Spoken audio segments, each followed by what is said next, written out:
பலியினில் பங்கேற்க வருக வென்றழைத்தோம் இறை மக்களே வருக, இறை மக்களே வருக.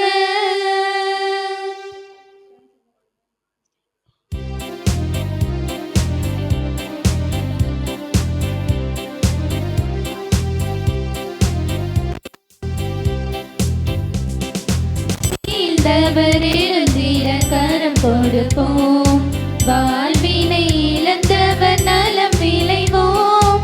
மீழ்ந்தவர் எழுந்திட கரம் கொடுப்போம், வாழ்வினை இழந்தவர் நலம் விளைவோம். இருண்டிடும் உள்ளத்தில் ஒளியாவோம், இருண்டிடும் உள்ளத்தில் ஒளியாவோம். பலியாவோம் அன்பின் மூலமாவோம், பலியாவோம் அன்பின் மூலமாவோம். இறை மலர் கூட்டங்களே,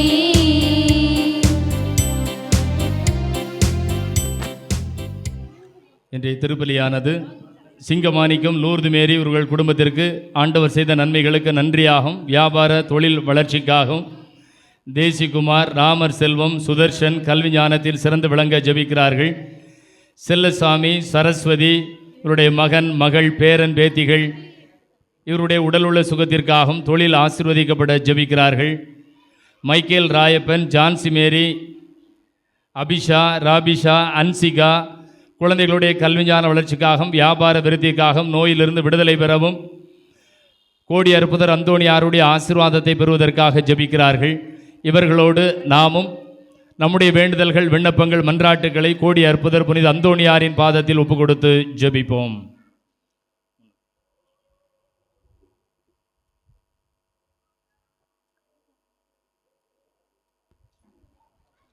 திருப்பலி முன்னுரை. புனித அந்தோணியாரின் தேர்பவனி திருப்பலிக்கு வருகை புரிந்துள்ள அருட்தந்தையர்களையும் அருட்சகோதரிகளையும் இறை மக்கள் சமூகத்தையும் அன்புடன் வரவேற்பதில் மகிழ்கிறோம். உலகமெல்லாம் சென்று நற்செய்தியை பறைசாற்றுங்கள் என்றார் இயேசு. மேலும் இறையாட்சி பற்றி பறைசாற்றவும், உடல் நலம் குன்றியோரின் பிணி நீங்கவும், பேய்களை ஓட்டவும் தன் அப்போஸ்தலர்களுக்கு அவர் அதிகாரம் அளித்தார். இவ்வதிகாரத்தை தம் ஜபத்தாலும் தூய்மையான வாழ்வாலும் முழுமையாக பெற்றுக்கொண்டவர்தான் நமது பாதுகாவலர் புனித அந்தோணியார். இயேசுவின் சீடர்கள் வழியில் இறைதூதராய் இம்மண்ணில் அவதரித்த புனித அந்தோணியார் தமது வாழ்நாள் முழுவதும் அன்பையும் ஏழ்மையும் தாழ்ச்சியையும் ஞானத்தையும் தனது அணிகலன்களாக அணிந்திருந்தார். இப்படிப்பட்ட பண்பு நலன்களை கொண்ட நம் புனிதர் தம்மிடம் கேட்பவருக்கும் நம்பிக்கையோடு வேண்டுபவருக்கும் தம் பரிந்து பேசுதலால் இறைவனிடமிருந்து அனைத்து நலன்களையும் பெற்றுத்தர வல்லவராயிருக்கிறார். குறிப்பாக தீய சக்திகளின் பிடியிலிருந்தும் தீய பழக்க வழக்கங்களிலிருந்தும் நமக்கு விடுதலை தந்து இறைவனிடம் கொண்டு சேர்த்து நம் புனிதரிடம் மன்றாடுவோம். மேலும் இந்த திருப்பலியை நமக்காக நிறைவேற்றி இறையருளை பெற்றுத்தர வந்திருக்கும் அருட்தந்தையர்களையும் இறைவனிடம் அர்ப்பணித்து ஜெபித்து பக்தியோடு பலியில் இணைவோம்.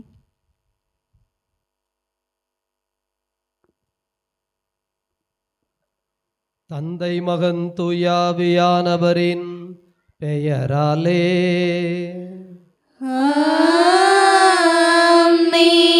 நம் ஆண்டவராகிய இயேசு கிறிஸ்துவின் அருளும் கடவுளின் அன்பும் தூயாவியானவரின் நட்புறவும் உங்கள் அனைவரோடும் இருப்பதாக. உம் ஆன்மாவோடும்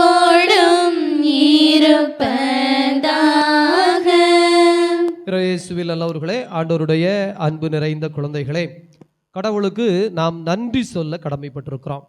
இந்த இடத்திலே அற்புதமான ஒரு ஆலயத்தை கொடுத்து தொடர்ந்து இந்த இடத்திலே பல்வேறு வளர்ச்சிகளை கொடுத்து ஆண்டவராகிய கடவுள் இந்த பகுதியில் வாழுகிற எல்லா மக்களுக்கும் நல்லதை தந்திருக்கிறார், நன்மைத்தனத்தை தந்திருக்கிறார். இந்த வழியாக பயணிக்கிறவர்கள், ஏதோ இந்த ஆலயத்தை குறித்து நினைக்கிறவர்கள், இந்த பகுதியில் வாழுகிறவர்கள், இன்னும் நமது பங்கு என்று இதோ பெத்லகேமே நீ சிறியதே அல்ல, உன்னை நான் ஆசீர்வதித்திருக்கிறேன் என்று ஆண்டவர் பெத்லகேமுக்கு கொடுத்த அதே ஒரு ஆசீர்வாதத்தை போல இந்த கள்ளம்புலி கிராமத்திற்கும் ஆண்டவர் ஆசீர்வாதம் கொடுத்திருக்கிறார். எளிய சபை, சிறிய குடும்பங்கள், ஆனால் ஆண்டவர் அந்த பெத்லகேமை தேடி சென்றது போல கிறிஸ்து பிறப்பை முன்னிட்டு நம்மையும் தேடி வருகிறார்.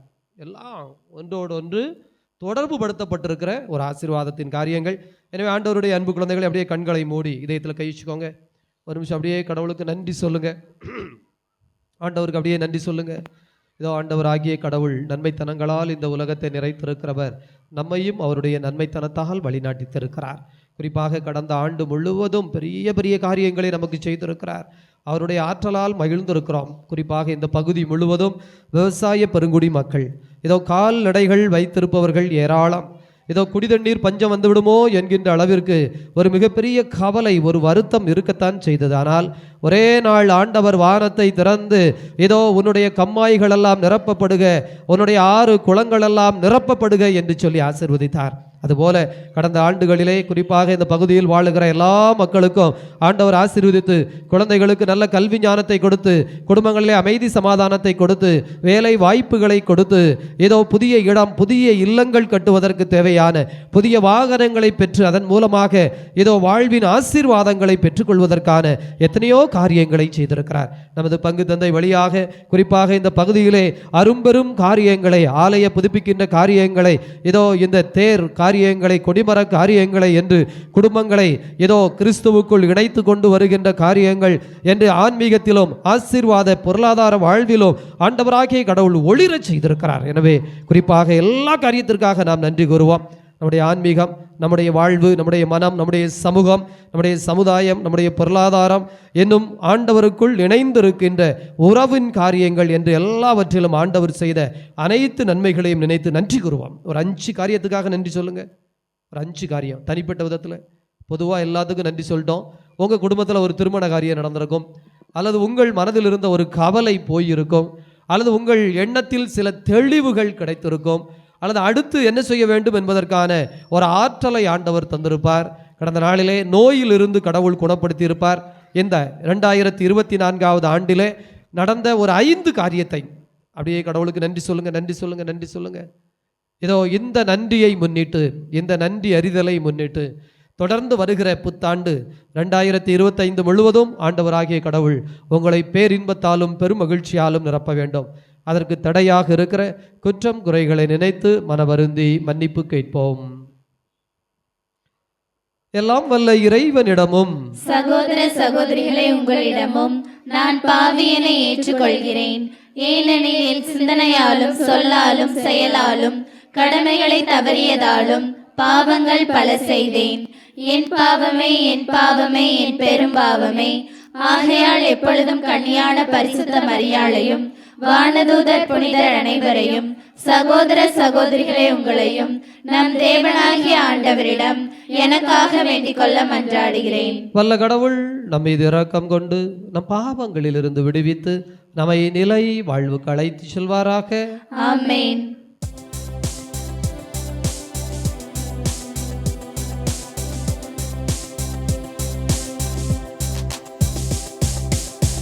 ஆண்டவரே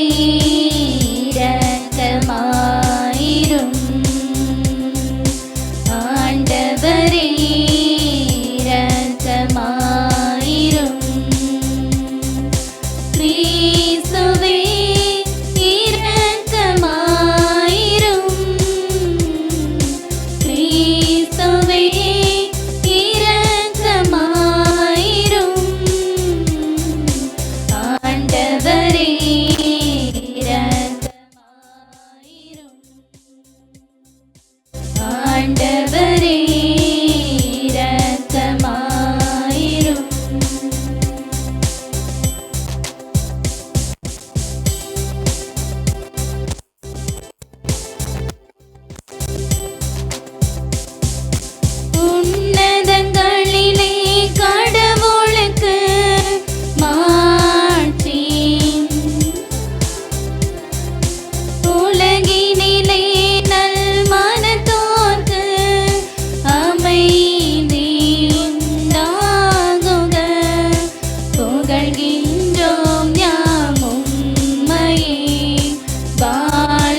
மன்றாடுவோமாக.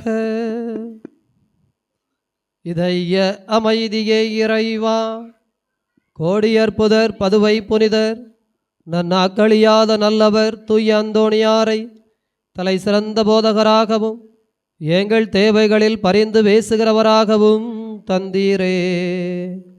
அவரது உதவியால் நாங்கள் உண்மை நெறிகளை கடைபிடிக்கவும் துன்ப நேரத்தில் உதவியை கண்டுணர்ந்து கொள்ளவும் செய்தருளும்.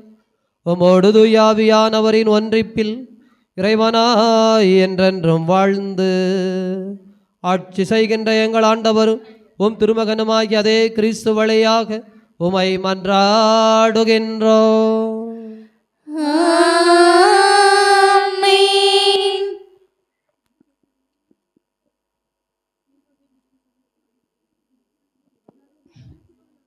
முதல் வாசக முன்னுரை.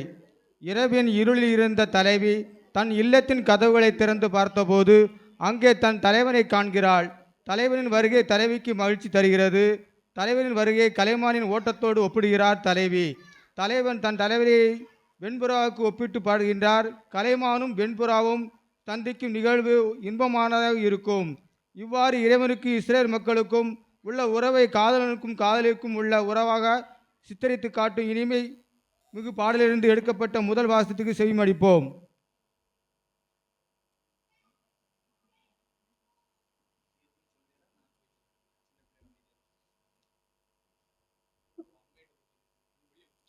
முதல் வாசகம். இதோ மலைகள் மேல் தாவி என் நண்பர் வருகின்றார். இனிமைமிகு பாடலிலிருந்து வாசகம். அதிகாரம் 2, இறை திருவசனங்கள் 8 முதல் 14 முடிய. தலைவி கூறியது, என் காதலர் குரல் கேட்கின்றது. இதோ அவர் வந்துவிட்டார். மலைகள் மேல் தாவி வருகின்றார். குன்றுகளை தாண்டி வருகின்றார். என் காதலர் கலைமானுக்கு அல்லது மறைமான் குட்டிக்கு ஒப்பானவர். இதோ எம் மதிர்ச்சுவருக்கு பின்னால் நிற்கின்றார். பலகனி வழியாய் பார்க்கின்றார். பின்னல் தட்டி வழியாய் நோக்குகின்றார். என் காதலர் என்னிடம் கூறுகிறார், விரைத்தெழு அன்பே, என் அழகே, விரைந்து வா. இதோ கார்காலம் கடந்து விட்டது. மழையும் பெய்து ஓய்ந்து விட்டது. நிலத்தில் மலர்கள் தோன்றுகின்றன. பாடி மகிழும் பருவம் வந்துச்சு. காட்டுப்புறா கூவும் குரல் அதுவோ நாட்டில் நமக்கு கேட்கின்றது. அத்திப்பழங்கள் கனிந்துவிட்டன. திராட்சை மலர்கள் மனம் தருகின்றன. விரைந்தெழு என் அன்பே, என் அழகே, விரைந்து வா. பாறை பிளவுகளில் இருப்பவளே, குன்றின் வெடிப்புகளில் இருக்கும் என் வெண்புறாவே, காட்டிடு எனக்கு உன் முகத்தை, எழுப்பிடு நான் கேட்க உன் குரலை.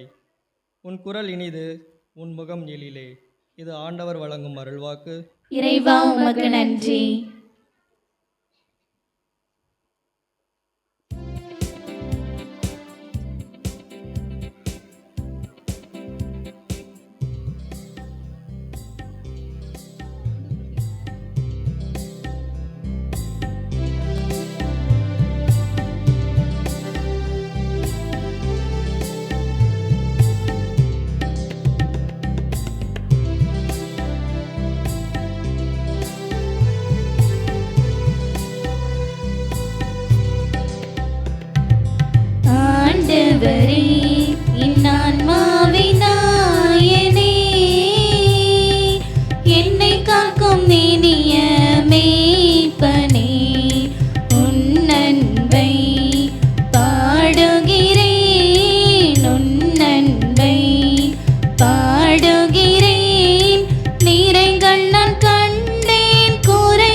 வழிய கண்டேன்.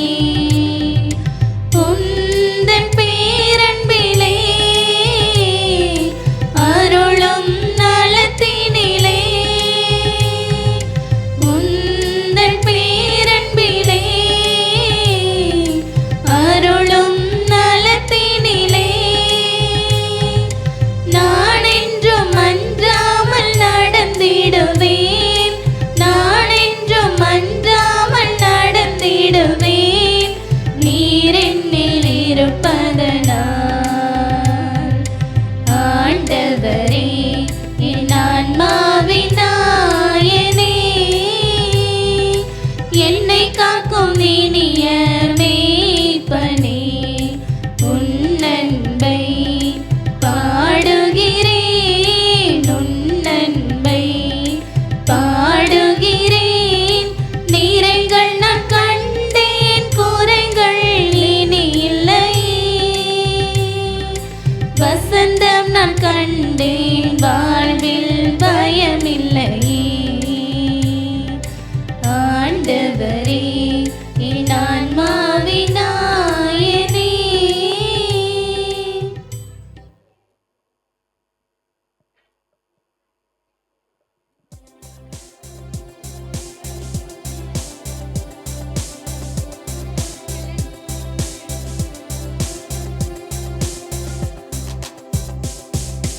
அல்லேலூயா, அல்லேலூயா, அல்லேலூயா, அல்லேலூயா, அல்லேலூயா, அல்லேலூயா, அல்லேலூயா, அல்லேலூயா. இம்மானுவேலை சட்டம் இயற்றும் எம் அரசே இறைவனாம், எம்மாண்டவரை எம்மை மீட்க எழுந்தருளும். அல்லேலூயா, அல்லேலூயா, அல்லேலூயா, அல்லேலூயா, அல்லேலூயா. ஆண்டவர் உங்களோடு இருப்பாராக. உம் ஆன்மாவோடும் இருப்பாராக. யோவான் எழுதிய தூய நற்செய்தியிலிருந்து வாசகம். ஆண்டவரே மாட்சி உமக்கே. யோவான் எழுதிய நற்செய்தி பிரிவு 6 இறை வார்த்தைகள் 1 தொடங்கி 15 முடிய. யோவான் எழுதிய நற்செய்தி பிரிவு 6 இறை வார்த்தைகள் 1 தொடங்கி 15 முடிய. இயேசு கலிலேய கடலை கடந்து மறுகரைக்கு சென்றார். அதற்கு திபேரிய கடல் என்றும் பெயருண்டு. உடல் நலமற்றோருக்கு அவர் செய்து வரும் அரும் அடையாளங்களை கண்டு மக்கள் பெருந்திரளாய் அவரை பின்தொடர்ந்தனர். இயேசு மலைமேல் ஏறி தம் சீடரோடு அமர்ந்தார். யூதருடைய பாஸ்கா விழா அண்மையில் நிகழ இருந்தது. இயேசு நிமிர்ந்து பார்த்து மக்கள் பெருந்திரளாய் அவரிடம் வருவதைக் கண்டு, இவர்கள் உண்பதற்கு நாம் எங்கிருந்து அப்பம் வாங்கலாம் என்று பிலிப்பிடம் கேட்டார். தாம் செய்ய போவதை அறிந்திருந்தும் அவரை சோதிப்பதற்காகவே இக்கேள்வியை கேட்டார். பிலிப்பு மறுமொழியாக, 200 தெனாரியத்திற்கு அப்பம் வாங்கினாலும் ஆளுக்கு ஒரு சிறுதுண்டும் கிடைக்காதே என்றார். அவருடைய சீடருள் ஒருவரும் சீமோன் பேதுருவின் சகோதரருமான அந்திரேயா, இங்கே சிறுவன் ஒருவன் இருக்கிறான், அவனிடம் 5 வார்கோதுமை அப்பங்களும் 2 மீன்களும் உள்ளன, ஆனால் இத்தனை பேருக்கு இவை எப்படி போதும் என்றார். இயேசு மக்களை அமரச் செய்யுங்கள் என்றார். அப்பகுதி முழுவதும் புல் தரையாயிருந்தது. அமர்ந்திருந்த ஆண்களின் எண்ணிக்கை ஏறக்குறைய 5000. இயேசு அப்பங்களை எடுத்து கடவுளுக்கு நன்றி செலுத்தி அமர்ந்திருந்தோருக்கு கொடுத்தார். அவ்வாறே மீன்களையும் பகிர்ந்தளித்தார். அவர்களுக்கு வேண்டிய மட்டும் கிடைத்தது. அவர்கள் வயிறார உண்டபின் ஒன்றும் வீணாகாதபடி எஞ்சிய துண்டுகளை சேர்த்து வையுங்கள் என்று தம் சீடரிடம் கூறினார். மக்கள் உண்டபின் 5 வார்கோதுமை அப்பங்களிலிருந்து எஞ்சிய துண்டுகளை சேர்த்து சீடர்கள் 12 கூடைகளில் நிரப்பினார்கள்.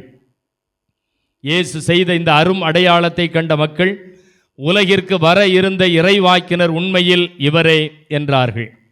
அவர்கள் வந்து தம்மை பிடித்து கொண்டு போய் அரசராக்கப் போகிறார்கள் என்பதை உணர்ந்து இயேசு மீண்டும் தனியாய் மலைக்கு சென்றார். ஆண்டவரின் அருள்வாக்கு. கிறிஸ்துவே உமக்கு புகழ்.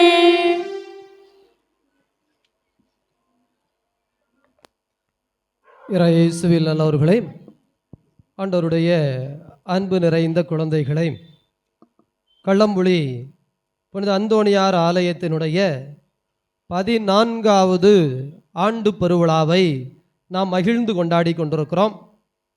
இந்த கள்ளம்புளி திருவிழா ஒரு சிறப்பான திருவிழா.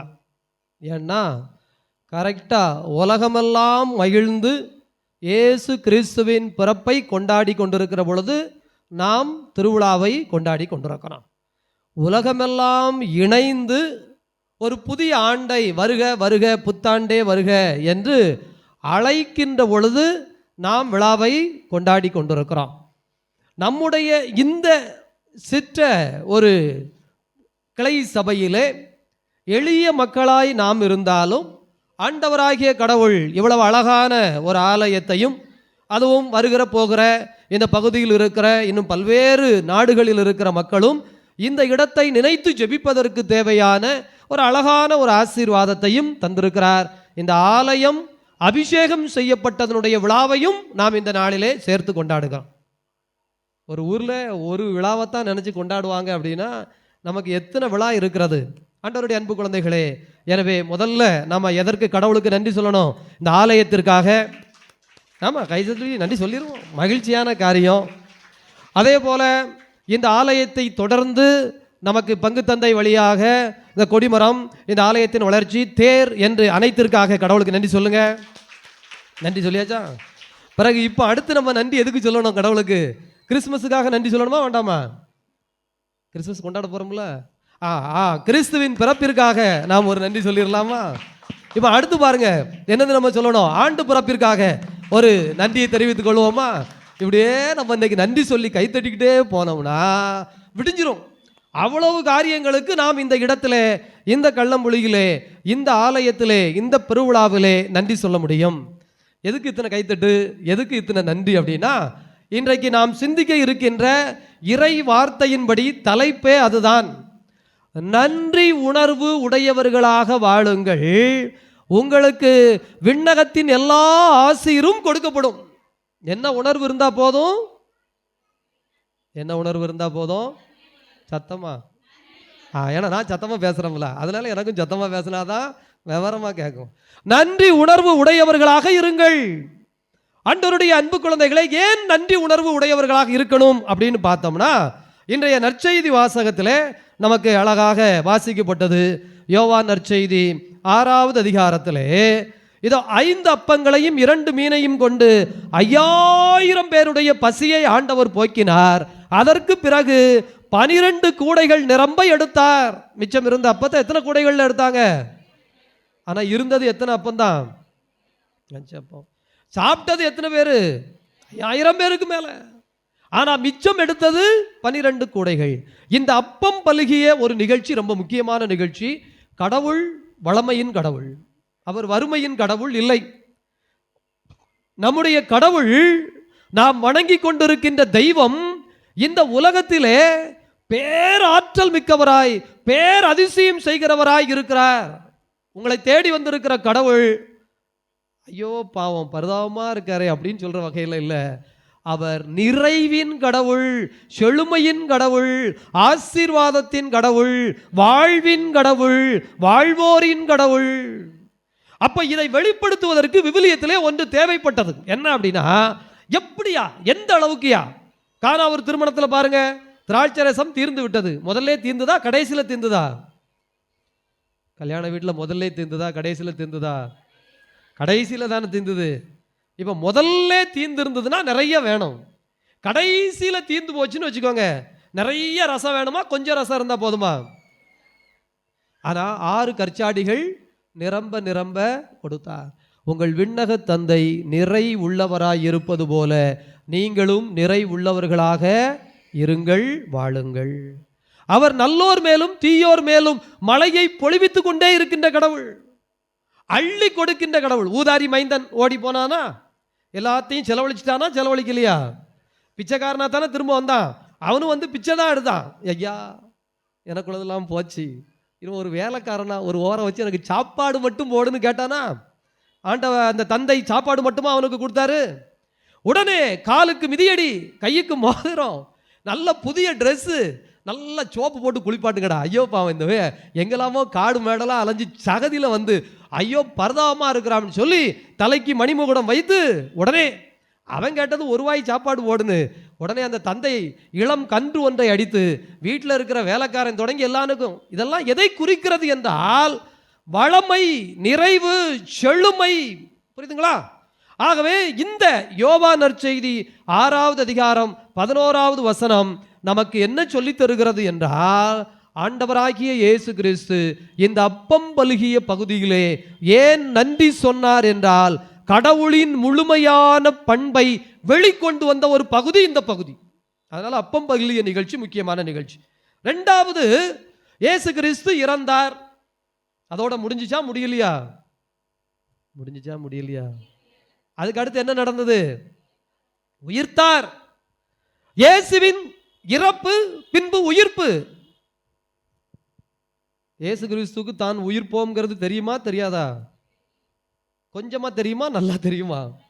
நல்லா தெரியும். ஆனா என்னதான் ஒரு மனுஷனுக்கு நல்லா தெரிஞ்சாலும், உங்க பிள்ளைங்க இப்ப பரீட்சையா இருக்கிறதுனால அவன் சொல்றான், ஏமா நான் முழாண்டு தேர்வுல 500க்கு 450 மார்க்குக்கு மேல எடுத்துருவேன்னு உங்க பிள்ளை சொல்லுதுன்னு வச்சுக்கோமே.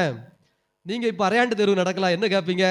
இல்லை, முழாண்டுல 400க்கு 500க்கு 450 எடுக்கிறது இருக்கட்டும்ல, முதல்ல இந்த அரையாண்டுல ஒரு 400 மார்க்காவது எடு, அப்ப நான் புரிந்து கொள்ளுகிறேன், நம்புகிறேன், ஏற்றுக்கொள்ளுகிறேன். சரிதான், நம்ம பிள்ளை கெப்பாசிட்டியோட தான் இருக்கு. இப்படி கேட்போமா கேட்க மாட்டோமா? அவன் அரையாண்டு தெருவில் எல்லா பாடத்துலையும் ஃபெயிலாக போயிட்டான்னு வச்சுக்கோ. அவன் வந்து நின்று அரையாண்டு தெருவு சும்மா ஜுஜிபி பாடம், முழாண்டு தெருவு தானே முக்கியம், நான் 500க்கு 450 மார்க்குக்கு மேலே எடுப்பேன்னு சொன்னா, நீங்கள் ஆமாம் நீ 450 மார்க்குக்கு மேலே எடுப்பேன்னு சொல்லுவீங்களா? சொல்லதுக்கு மனசு வருமா? வருமா வராதா? புரியுதுங்களா உங்களுக்கு? ஒரு விஷயம் நடக்க போவதற்கு முன்னால ஒரு டெமோ என்று சொல்வார்கள். ஒரு விஷயம் அது மாதிரி நடக்கணும். இயேசுவின் உயிர்ப்பிற்கு முன்னால் இயேசு லாசரை உயிர்ப்பித்தது அப்படித்தான். லாசரின் உயிர்ப்பு ரொம்ப முக்கியமான ஒரு நிகழ்ச்சி.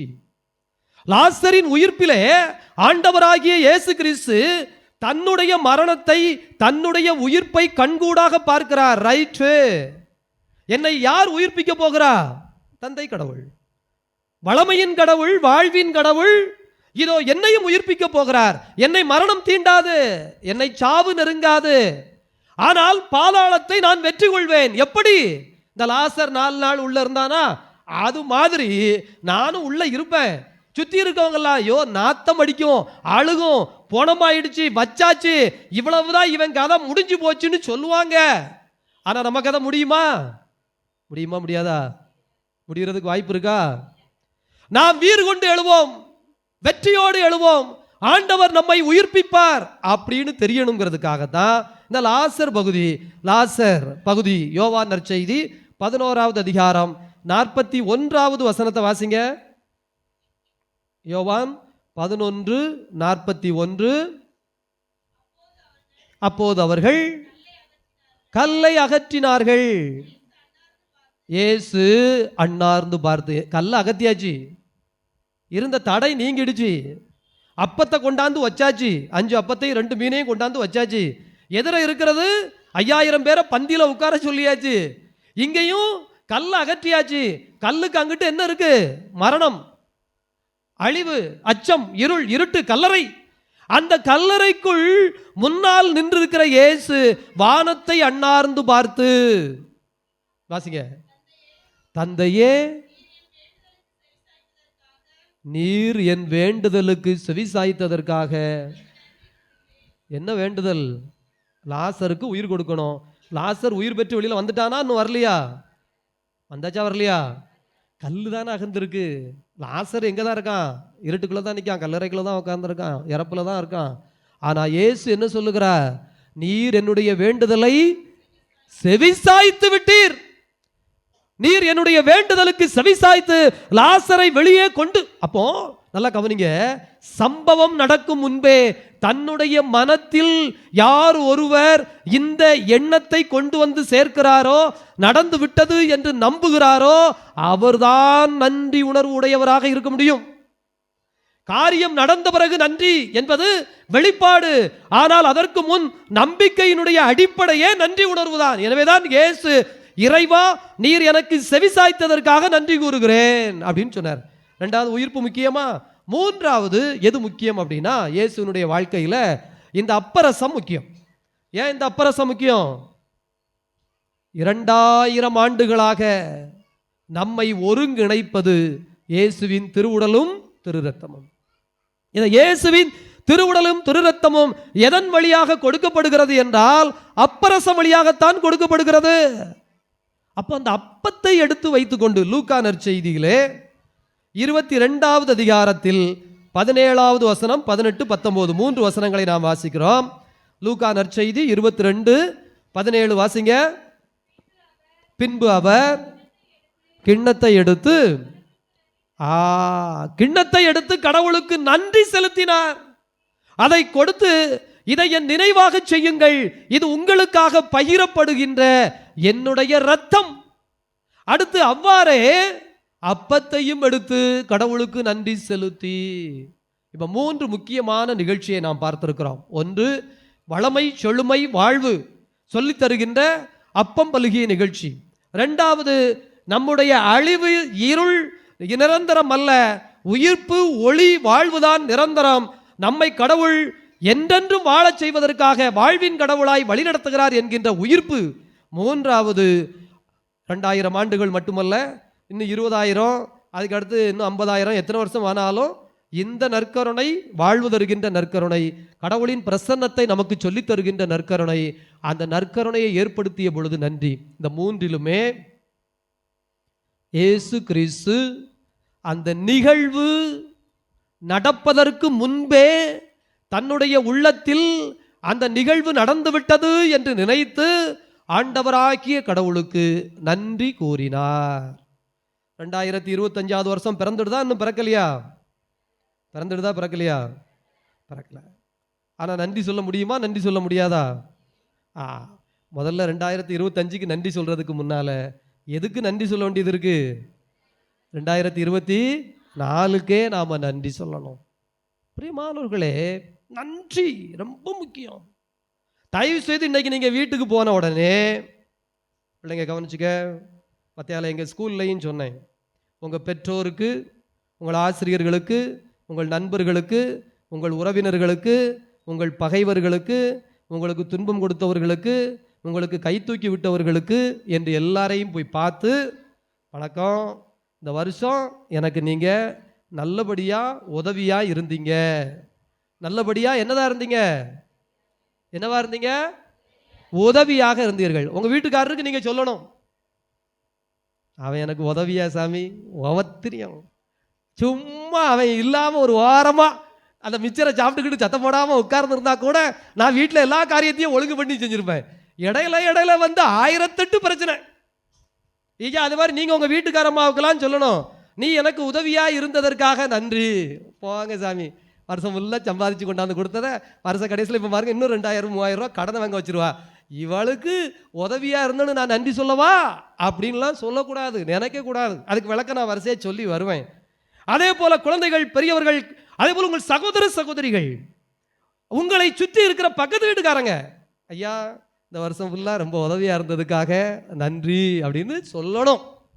எல்லோருக்குமாக நீங்கள் இல்லத்திற்கு சென்று அப்படியே உங்களுடைய மனதிலே ஓட விட்டு, யாரெல்லாம் உங்கள் வாழ்வில் தொடர்போடு இருந்தார்களோ, யாரெல்லாம் உங்களுக்கு அப்படியே இணைந்து வந்தார்களோ, அத்தனை பேருக்கும் நீங்கள் நன்றி சொல்ல வேண்டும். நம்ம ஆளுக்கு என்ன செய்வாங்க, இவங்களுக்கெல்லாம் நன்றி சொல்லாமல், இப்போ வருஷ 31ஆம் தேதி சாயந்தரம் நன்றி வழிபாடு இருக்கும்ல, அங்கே வந்து இறைவா உமக்கு நன்றி, ஆமாம் இறைவா உமக்கு நன்றி. அதுவும் நன்றி வழிபாட்டுக்கு வராமல் நேராக 12 மணி பூசைக்கு வர ஆட்களும் நிறையா இருக்குது. 11 மணிக்கு நற்கரன் எடுத்து வச்சுருப்பாங்க, நன்றி சொல்லுவாங்களே, ஆமாம் வள வள வள வளன்னு 1 மணி நேரம் நன்றி சொல்லுவாங்க. அந்த நாட்டுக்காரனுக்கு, இந்த நாட்டுக்காரனுக்கு, அங்கே மழை பெஞ்சதுக்கு, இங்கே நல்லா இருந்ததுக்கு, இதுக்கு இதெல்லாம் நமக்கு தேவையா? நம்ம நேரம் பூஜைக்கு போனோமா, நன்மையை வாங்கினோமா, வீட்டுக்கு வந்தோமான்னு இருக்கக்கூடாது. ரைட் தானா?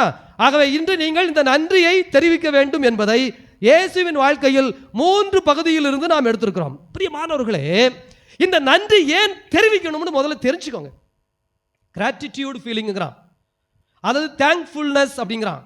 அதாவது இந்த நன்றி உணர்வு அப்படிங்கிறது என்னன்னா, உள்ள இருந்து மலர்கின்ற ஒரு நேர்மறையான எண்ணம், எதிர்மறையான எண்ணம் கிடையாது. எதிர்மறையான எண்ணம்னா இந்த காஃபியை இந்த பிளாஸ்டிக் பையில் வாங்கிட்டு வராங்கல்ல, நல்ல சுட சுட ஊற்றின உடனே இங்கே வந்து ஊற்றின உடனே படபடன்னு பாதி இழகிரும். என்னையோ ஒழுகுதுன்னா ரொம்ப சூடாக ஊற்றிட்டாரோ, அவனை கம்மியாக ஊற்றுன்னு சொன்னோம்னு உங்களுடைய இந்த உடம்பு இருக்குல்ல, இதில் இந்த மனசு இருக்குல்ல, இதில் இந்த நரம்பு இருக்குல்ல, இந்த நரம்பு மண்டலத்தில் இப்படியே ஒன்று ஓடிக்கிட்டு இருக்கும். அதில் நீங்கள் ஒரு கோபம், ஒரு வெறுப்பு, ஒரு ஆத்திரம், ஒரு பகை, ஒரு பொறாமை, ஒரு வஞ்சகம் அப்படியே ஒரு பெருமூச்சு வச்சுருந்தீங்கன்னா இந்த நரம்பு அந்த பிளாஸ்டிக் பை மாதிரி தக தகன்னு இழகி உள்ள இருந்த காஃபி சொல சொலன்னு சொழுகுன மாதிரி ப்ரெஷரில் தொடங்கி நரம்பு வைக்கி அல்சரில் தொடங்கி இந்த உடம்பு தாங்காது.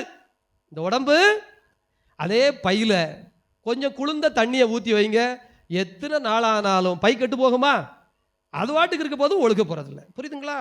ஆகவே எதிர்மறை உணர்வு மனிதனுக்கு ஆகாது. நேர்மறை உணர்வுகள் தான், நேர்மறை எண்ணங்கள் தான், நேர்மறை சிந்தனைகள் தான் ஒரு மனிதனை குளுமையாக, நிறைவாக, மகிழ்ச்சியாக வைத்திருக்கும்.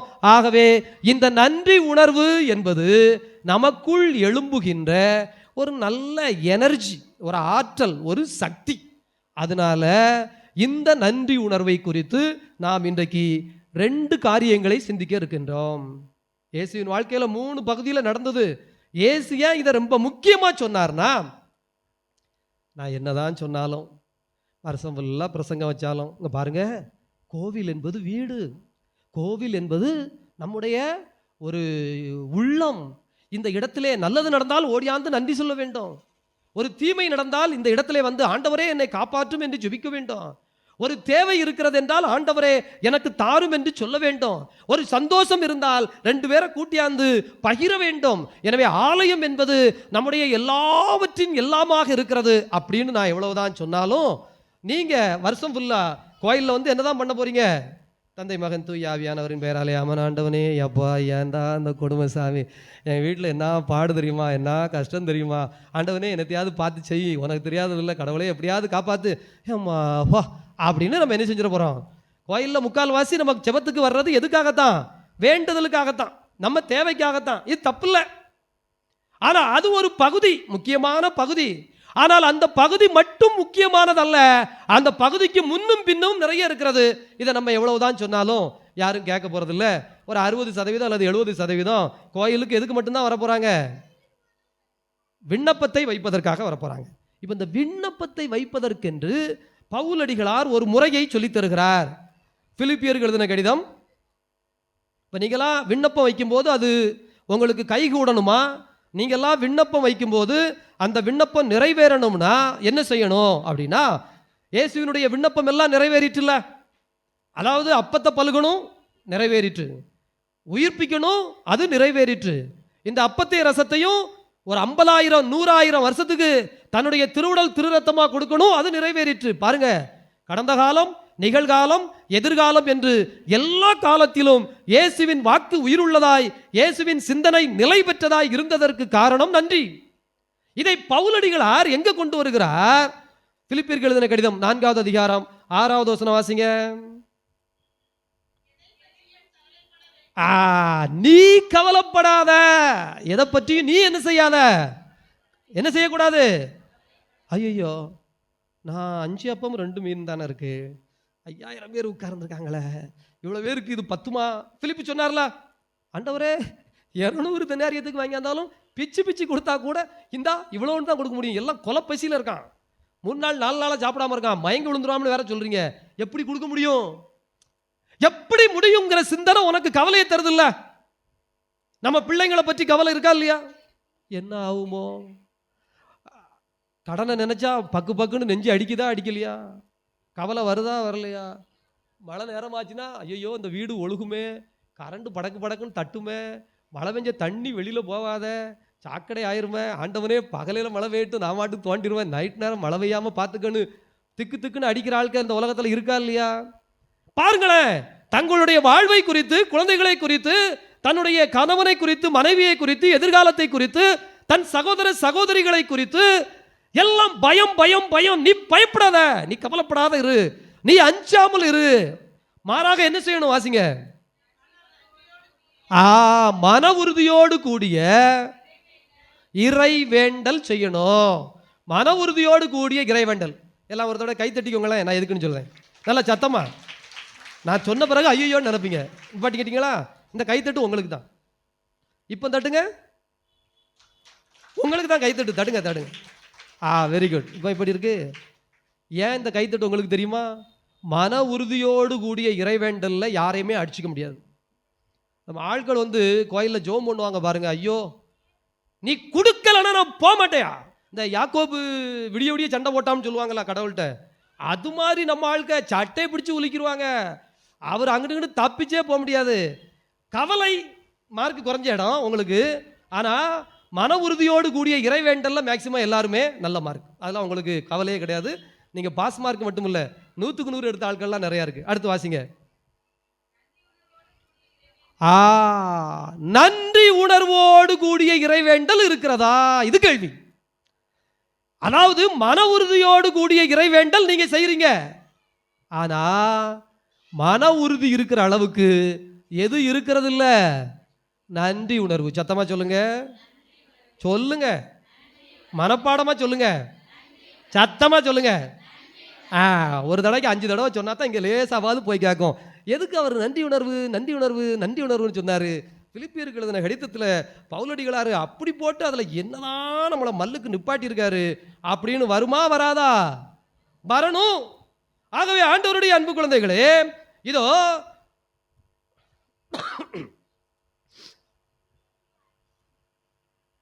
நன்றி உணர்வோடு நன்றியோடு கூடிய இறைவேண்டல். அடுத்து மன்றாட்டு. அப்போ நல்லா கவனிங்க, இந்த மன உறுதியோடு கூடிய இறைவேண்டலுக்கும் நன்றி உணர்வோடு கூடிய இறைவேண்டலுக்கு என்ன வித்தியாசம் அப்படின்னா, மன உறுதியோடு கூடிய இறைவேண்டல் பல சமயத்தில் பயத்தினால கூட இருக்கலாம். ஒரு ஆற்றுல ஒரு பையனை அடிச்சுக்கிட்டு போகுதுன்னு வச்சுக்கோங்க, ஒரு கட்டையை இறுக்கமா பிடிச்சுக்கிட்டாம்னு வச்சுக்கோங்க, அல்லது அவன் அப்பா நின்னாரு, டேய் என்னை பிடிச்சுக்கடா அப்படின்னு சொன்னாருன்னு வச்சுக்கோங்க. அந்த அப்பாவை அந்த பையன் இறுக்கமா பிடிச்சுக்குவான். ஆனா எதனால இறுக்கமா பிடிச்சுக்கிட்டான்? ஏமா ஆத்துல தண்ணி போகுது, இவனுக்கு உயிர் பயம், இழுன்னு இருக்கு தண்ணி. அவன் அப்பா என்னைய பிடிச்சுக்கலனாரு, இறுக்கமா பிடிச்சுக்கிட்டான். பயத்தினால் பிடித்து கொண்டான். என்ன பயம்? செத்து போயிருவோமோ, இழுத்துட்டு போயிருமோ, என் கதை முடிஞ்சுதோ, எப்ப விட்டுறாதப்பா அதிகமா கட்டி பிடிச்சிக்குவான். இப்படி கடவுளை பிடிச்ச ஆட்கள் நிறைய இருக்கு. பையனுக்கு மன உறுதி தான். என்ன உறுதி? எங்க அப்பையும் காப்பாற்றுவான்னு தெரியும். இந்த ஆளை பிடிச்சிக்கிட்டு அந்த ஆளை விட்டுட்டு, நல்லா கவனிங்க, அந்த ஆளே முங்குற மாதிரி போறாருன்னு வச்சுக்குவோம். பிடிச்சிக்க கவலைப்படாத பிடிச்சிக்கன்ட்டு தெங்கி போறாரு. பக்கத்துல ஒரு நல்ல மரத்தினுடைய கொப்பு ஸ்ட்ராங்கா இருந்ததுன்னா, புத்தி உள்ள வேலா இருந்தா அப்பனை விட்டுட்டு கொப்பை பிடிப்பானா பிடிக்க மாட்டானா? பிடிக்க மாட்டானா? நான் மட்டும் சொந்தமா சொல்லக்கூடாது. பிடிப்பானா பிடிக்க மாட்டானா? ஏன்னா அவனுக்குள் இருந்தது அச்சம், மன உறுதி இருந்தது. அதுல மாற்று இல்ல, தப்பிச்சிடணுங்கிறத மன உறுதி இருந்தது. எப்படியாவது இந்த துன்பத்திலிருந்து துயரத்திலிருந்து வெளியில பேரணுங்கிற மன உறுதி இருந்தது. அப்பம் கிடைச்சா என்ன, மரம் கிடைச்சா என்ன, எதையாவது பிடிச்சு வெளியில போகணும். இப்படி ஆட்கள் நிறைய இருக்கு. மன உறுதியோட ஜெபம் பண்ணுவாங்க. வேற யாராவது இந்த கோயிலா இவ்வளவு தானே, நான் ஒரு ஐடியா வச்சிருக்கேன், முடிஞ்சதுன்னா இங்க இருந்து அங்க கப்புன்னு ஜம்ப் பண்ணி பிடிச்சுக்குவாங்க. ஏன்? மன உறுதி ஸ்ட்ராங்கு. ஆனா யாரை பிடிக்கிறோம் எதுக்கு பிடிக்கிறோம்னு தெரியாது. ஆனா நன்றி உணர்வோடு கூடிய இறைவேண்டல் அப்படின்னா, அப்படியா எல்லாம் ஏய் தண்ணிக்குள்ள மூக்கிக்கிட்டு இருக்க, பல்ல காட்டிக்கிட்டு இருக்க அப்படின்னா, எங்க அப்பனை தானே பிடிச்சிருக்கேன், பார்த்துக்குவான். பயம் இருக்காது, குழப்பம் இருக்காது, பதட்டம் இருக்காது, டென்ஷன் இருக்காது, ஒரி இருக்காது. வாசிங்க வசனத்தை வாசிங்க, பவுல் அழகா சொல்றாரு. ஆகவே இவற்றோடு கூடிய உங்கள் விண்ணப்பத்தை தெரிவியுங்கள். அப்போ உங்கள் விண்ணப்பத்தை தெரிவிக்க நீங்கள் ஆலயத்திற்கு வருகிற பொழுது, நீங்க கோயிலுக்கு வாரீங்கல்ல, 60% வாழ்க்கையில கோயிலுக்கு வாரீங்கல்ல, எதுக்காக? எப்பா என் தகப்பனே என்னத்தையாவது காப்பாத்துப்பா அப்படின்னு ஜெபம் பண்ண வாரீங்கல்ல. அப்படி ஜெபம் பண்ண வரும்போது நன்றி உணர்வோடு கூடிய இறைவேண்டலாக அது இருக்க வேண்டும். அப்படி நன்றி உணர்வோடு கூடிய இறைவேண்டலில் உங்கள் விண்ணப்பத்தை நீங்கள் வைக்க வேண்டும். ஆண்டவராகிய இயேசு கிறிஸ்து லாசரை உயிர்ப்பிக்கின்ற விண்ணப்பமோ, இந்த அப்பத்தை பலுகுகின்ற விண்ணப்பமோ, இந்த அப்பரசத்தை இன்னும் 50,000 1,00,000 ஆண்டுகளுக்கு தன்னுடைய திருவுடல் திருரத்தமாக கொடுப்பதற்கான விண்ணப்பமோ, விண்ணப்பம் வைக்கின்ற பொழுது நன்றியோடு கூடிய இறைவேண்டலை செய்தார். அதுபோல் நீங்களும் ஆலயத்திற்கு வருகின்ற பொழுது உங்கள் இறை வேண்டலில் முதலில் என்ன இருக்கணும்? என்ன இருக்கணும்? ஒப்பாரி இருக்கணுமா, நன்றி இருக்கணுமா? கண்ணீர் இருக்கலாம், ஒப்பாரி இருக்கலாம், எனக்கு அது பிரச்சனை கிடையாது. ஆனா முதல் சீனே அப்படி போய் தியேட்டர்ல உட்கார்ந்த உடனே முதல் காட்சியே ஒப்பாரியா இருந்ததுன்னா அந்த காட்சியில எந்த வீட்டை காட்ட போறாங்கன்னு அர்த்தம். ஏமா காட்சி ஆரம்பிச்ச உடனே ஒரு ஒப்பாரியை காட்டுறான், 2 பேர் ஒப்பாரி வைக்கிற மாதிரி. அடுத்து இங்க காட்டினா அந்த சீன்ல என்ன இருக்கும்? செத்த வீடு தானே. கல்யாண வீட்டில் ஒப்பாரி காட்சி காட்டுவானா? கல்யாண வீட்டை காட்டணும்னா முதல்ல எதை காட்டுவான்? குழாய் பேனு பாட்டு பாடும், பிறகு இங்கிட்டு பாட்டுவான், மாலையை காட்டுவான், அதை காட்டுவான், பிறகு பொண்ணு மாப்பிள்ளையை காட்டுவாங்க. இதானே வழக்கம். நீங்க போன உடனே பேனு ஒப்பாரி ஆரம்பிச்சா நீங்க இளவு வீட்டுக்கு சீன் போடுறீங்கன்னு அர்த்தமா, கல்யாண வீட்டுக்குரிய சீனை காட்டுறீங்கன்னு அர்த்தமா? புரியுதா? அப்ப நன்றியோடு கூடிய இறைவேண்டல் என்பது ரொம்ப பேசிக். அதை இயேசு நமக்கு கற்றுக் கொடுத்திருக்கிறார். பவுல் பிலிப்பியருக்கு எழுதின கடிதத்திலே அழுத்தம் திருத்தமாக அதைத்தான் சொல்லித் தருகிறார். அப்படி நீங்க ஒருவேளை நன்றியோடு கூடிய இறைவேண்டல் செய்தால் என்ன ஆகும்? 4வது அதிகாரத்தில் 7வது வசனத்தை வாசிங்க. அப்பொழுது எதெல்லாம் கடந்த 5 தடவை சொல்லணும்.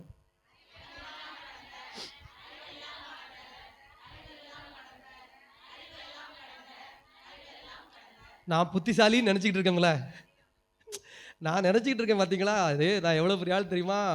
எங்கள் அப்பன் தவங்கிட்டான், விட்டுட்டு மரத்தப்படி தப்பிச்சுக்கலாம் அப்படின்னு ஒரு புத்தி, குறுக்கு புத்தி உள்ள வேலை செஞ்சதில்ல. இல்லே உண்மை பேசுனா இனிமே பொழப்புக்கு ஆகாது, இது வரைக்கும் நல்லவங்கனாவே பண்ணியாச்சு, இனிமே கொஞ்சம் அடாவடியை காட்டுன்னு அந்த மியூசியம் முறுக்குகிற ஒரு ஒரு ஒரு உள்ள வீம்பு வீராப்பு வருமில்ல.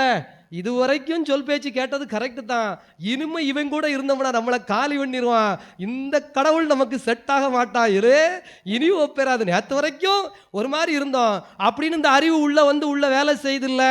நேற்று வரைக்கும் ஓகே வழி இல்லை, எவன் சொன்னாலும் சரின்னு கேட்டோம், இன்னைக்கு வழி தெரியும், இனிமே எவனும் வேண்டாம்னு வெளியில கதவை பூட்டிக்கிட்டு ஓடி இருந்தோம் இல்ல. எப்படி பல காரியம் நடக்கலையா? ஏமா நடக்கலையாம்மா? நமக்கு நடக்கு அல்லது நம்ம நடத்துகிறோம், எப்படிலாம் இருந்துட்டு போட்டோம், சரிதானா? ஆனால் நல்லா கவனிச்சிங்களா? இதுதான் அறிவு. இந்த அறிவெல்லாம் கடந்த அறிவு வேலை செய்து. எப்படி வேலை செய்து அப்படின்னா, ஃபாதர் 2 பேரும் ஃபாதர், இந்த 2 பிள்ளைகளை வச்சு பார்த்தோம்னா நான் நிம்மதியாக இருக்கவே முடியாது ஃபாதர். ஒரு பேச்சு கேட்க மாட்டாங்க, போகிற இடத்துலலாம் பிரச்சனை, வம்பு, சண்டை சச்சரவு, இந்த பிள்ளைகளை வச்சுக்கிட்டு நான் நிம்மதியாக இருக்கவா? அறிவெல்லாம் கடக்கவே முடியல. அறிவு வந்து சொல்லிக்கிட்டே இருக்கு, அவர் எல்லாம் உண்மைதான், எல்லாம் சரிதான், ஆனா எனக்கு இன்னும் ஒரு விஷயம் கிளியர் ஆகலையே, இது நடக்காம எப்படி அது நடக்கும், இது இல்லாம எப்படி எனக்கு அது கிடைக்கும் அப்படின்னு நீங்க ஒரு அறிவு வச்சிருக்கீங்கல்ல. அந்த அறிவெல்லாம் கடக்கணும்னா உங்களுடைய இறை வேண்டலில் என்ன இருக்க வேண்டும்? 100 மார்க் போங்க, ஏறக்குறைய பிடிச்சிட்டீங்களே. உங்கள் இறை வேண்டலில் என்ன இருக்கணும்? நன்றி இருக்கணும்.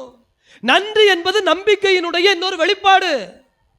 கிடைக்கும் என்கின்ற ஒரு நம்பிக்கை மட்டுமல்ல, அந்த கிடைத்து விட்டது என்கின்ற நினைப்பு வருகிற பொழுது அது நன்றியாய் மாறுகிறது. கிடைக்கும் என்பது நம்பிக்கை, கிடைத்து விட்டது என்கின்ற எண்ணம் வருகிற பொழுது அது நன்றி உணர்வு. ஆபிரகாமுக்கு 100 வயசு ஆண்டவர் சொன்னாரு, டே உனக்கு குழந்தை தருவேன் அப்படியா?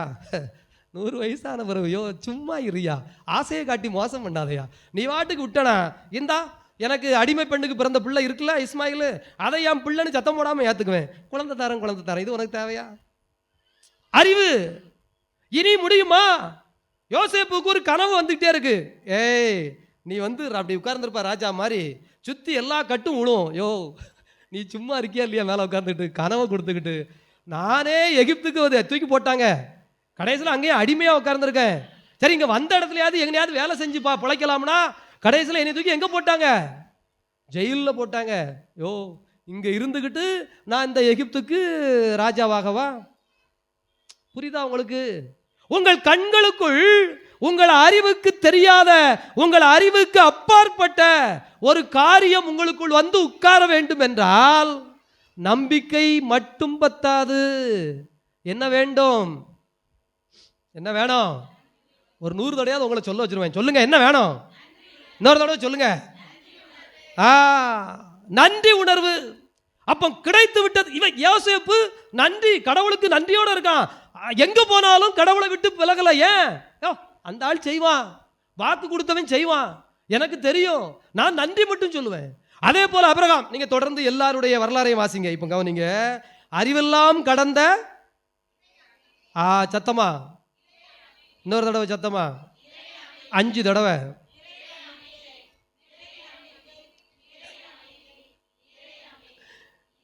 அந்த சேர்த்து சொல்லுங்க. அடுத்து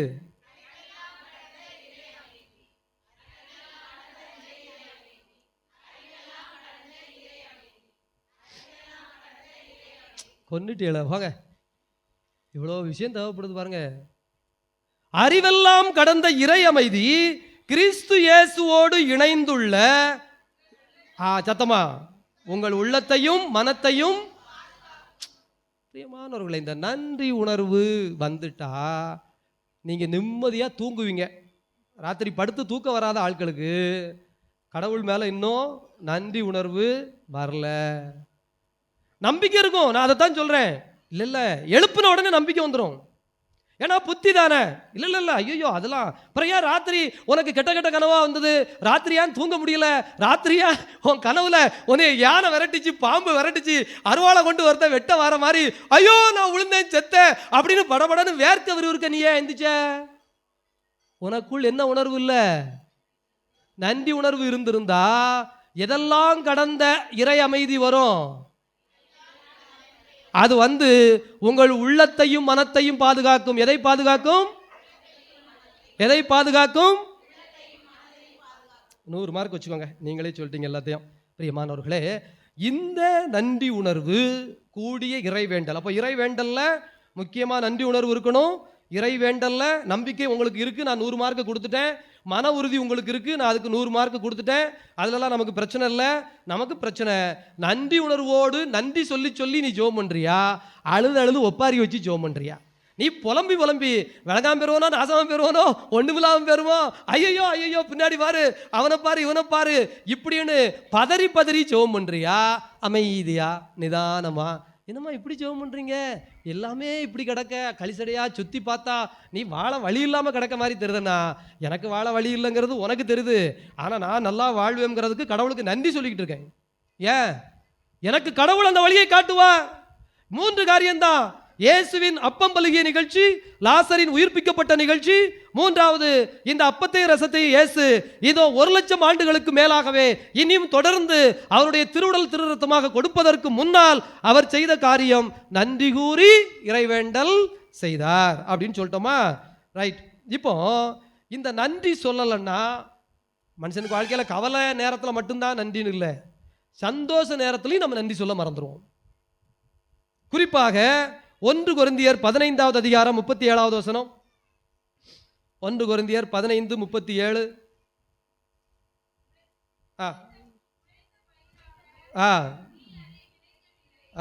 1 கொரிந்தியர் 15வது அதிகாரத்திலே 57வது வசனம். 1 கொரிந்தியர் 15:57. ஆகவே நம்ம ஆண்டவர் இயேசு கிறிஸ்து வழியாக நமக்கு இந்த வெற்றியை கொடுக்கும் கடவுளுக்கு, சத்தமா வெற்றியை கொடுக்கும் கடவுளுக்கு, வெற்றியை கொடுக்கும் கடவுளுக்கு. உங்க வாழ்க்கையில வெற்றி வருது இல்ல, இந்த வெற்றியை யார் கொடுக்கிறா? வெற்றியை கொடுக்கிற கடவுளுக்கு நன்றி. இந்த நன்றி உணர்வு வெற்றியின் நேரத்தில் நமக்கு வரணும். வரலன்னா தலைக்கணம் வந்துடும். ஜெயிச்ச நேரத்தில் என்னைய பாத்தியா அப்படின்னு ஆட்டம் வரும். அந்த வெற்றி படக்குன்னு கொஞ்சம் இறங்கிச்சுன்னா நான் எதுக்கு உயிரோட இருக்கணும் அப்படிங்கிற கேள்வி வரும். ஜெயிக்கிற நேரத்தில் என்னைய மிஞ்ச ஆள் உண்டால அப்படின்னு சவடால் வரும். தோத்த நேரத்துல கதவை பூட்டிட்டு வீட்டுக்குள்ளே உட்காந்துக்குவான். கையில 100 ரூபாய் இருந்ததுன்னா இப்படி நெஞ்ச நிமித்தி நடந்து வருவான்.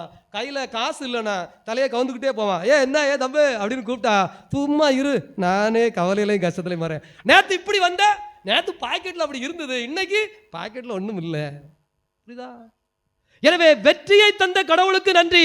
எந்த நேரத்தில் வாழ்வில் எந்த வெற்றி வந்தாலும் கடவுளுக்கு முதல்ல நன்றி சொல்லணும். ஆனா அந்த சந்தோஷம் வந்த நேரத்தில் கடவுளை மறந்துடுறது வழக்கம்தான். லூக்கா நற்செய்தி 17வது அதிகாரம், லூக்கா 17:16.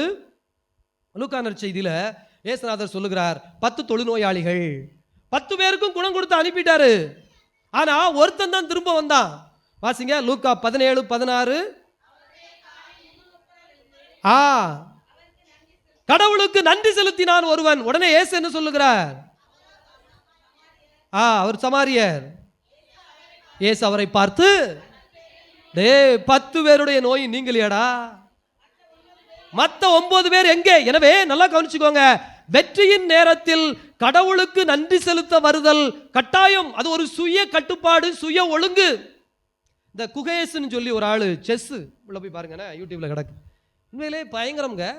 அதாவது 18 வயசுல உலக வெற்றி, கின்னஸ் சாதனை, இளம் வயதில். அதுவும் செஸ்ஸுங்கிறது புத்தி சம்பந்தப்பட்டது, அறிவு சம்பந்தப்பட்டது. அதுல அந்த ஆள் ஜெயிச்சிட்டான். 18 வயசு பாருங்க, அது நல்லா காட்டுறாங்க. ஜெயிச்ச உடனே அவனுக்கு கண்ணிலாம் கலங்குது, அழுகையா வருது.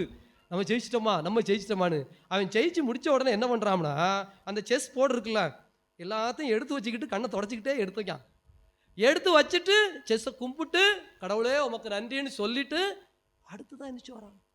ஏங்க ஜெயிச்ச உடனே எந்திரிச்சு தக்க புக்கான்னு குதிச்சு வீட்டில் பிள்ளை படுத்துருக்குன்னு வச்சுக்கோ, இல்லை அப்பா அல்வா வாங்கிட்டு வந்திருக்காருல அப்படின்னா பாயாவே கிடக்கும், கட்லாவே கிடக்கும், இல்லை பார்த்த வேலையாவே கிடக்கும். போட்டுட்டு எந்திரிச்சு ஓடுற பிள்ளை இருக்கா இல்லையா?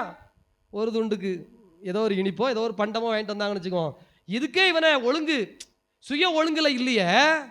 அந்த ஆளை நினைச்சா நமக்கு அவ்வளவு ஆச்சரியமா இருக்குங்க.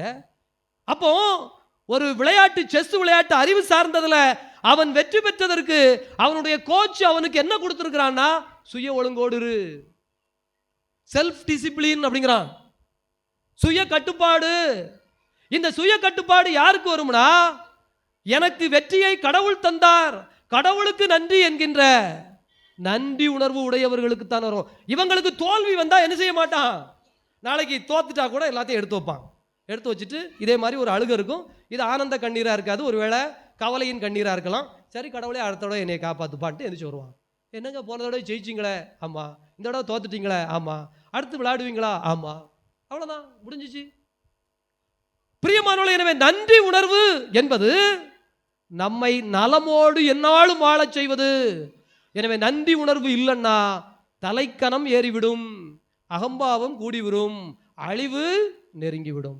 என்ன நடந்தாலும், உங்கள் வாழ்க்கையில் நீங்கள் எதை சம்பாதித்து கொண்டு வந்தாலும், எத்தகைய உயரத்தை நீங்கள் எட்டி பிடித்தாலும், நீங்கள் கொடுத்த கடவுளுக்கு, என்ன கடவுளுக்கு, என்ன கடவுளுக்கு, எதை கொடுத்த கடவுளுக்கு, அதை கொடுத்த கடவுளுக்கு, வெற்றியை கொடுத்த கடவுளுக்கு, ஆசிரை கொடுத்த கடவுளுக்கு, இல்லத்தை கொடுத்த கடவுளுக்கு, வாழ்வை கொடுத்த கடவுளுக்கு, உயர்வை கொடுத்த கடவுளுக்கு, எனக்கு தேவையானதை தந்த கடவுளுக்கு நன்றின்னு சொல்லணும். ரைட்டா? இது தம்முடைய தனிப்பட்ட வாழ்க்கையில். பிரியமானவர்களே, ரெண்டாவது முக்கியமாக நம்ம மேக்சிமம் தனக்காக ஜெபிக்கிற ஆட்களை விட பிறருக்காக ஜெபிக்கிற ஆட்கள் தான் அதிகம். நம்ம கோயிலில் பார்க்குறோம், ஒன்று நீங்கள் பிள்ளைங்களுக்காக ஜெபிக்க போகிறீங்க, இல்லை உங்கள் மனைவிக்காக ஜெபிக்க போகிறீங்க, இல்லை கணவனுக்காக ஜெபிக்க போகிறீங்க, இல்லைனா உங்கள் சகோதர சகோதரிகளுக்காக, இப்படி இல்லைனா உங்கள் நண்பர்கள், நெருங்கியவர்கள், பிறருக்காக தானே நம்ம ஜெபிக்க போகிறோம். இப்போ பிறருக்காக ஜெபிப்பதில் கூட நீங்கள் நன்றி சொல்ல வேண்டும் என்று பவுலடிகளார் நமக்கு சொல்லித் தருகிறார். இதோ 2 கொரிந்தியர் 1வது அதிகாரம், 2 கொரிந்தியர் 1வது அதிகாரம் 8 முதல் 11 வரை அருமையான வசனத்தை ஆண்டவராகிய கடவுள் தூய ஆவியால் தூண்டி பவுலடிகளாரை எழுதச் செய்து 2000 ஆண்டுகளாக இந்த வார்த்தையை காப்பாற்றி வைத்திருந்து கொண்டு வந்ததே கள்ளம்புலியில நமக்கு இந்த வசனத்தை சொல்வதற்காகத்தான், வேற யாருக்காகவும் கிடையாது. அதனால பத்திரமா வச்சுக்கோங்கண்ணே. 2 கொரிந்தியர் 1:8 வசனத்திலிருந்து 11 வாசிங்க. சகோதர சகோதரிகளே,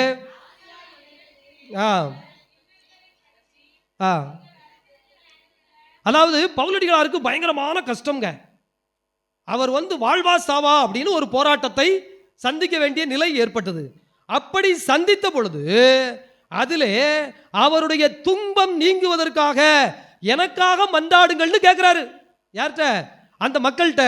இதோ கொரிந்து நகர மக்கள்கிட்ட, நீங்கள் எனக்காக எனக்கு அருள் தரப்பட வேண்டும் என்பதற்காக மன்றாடுங்கள். ஒன்று.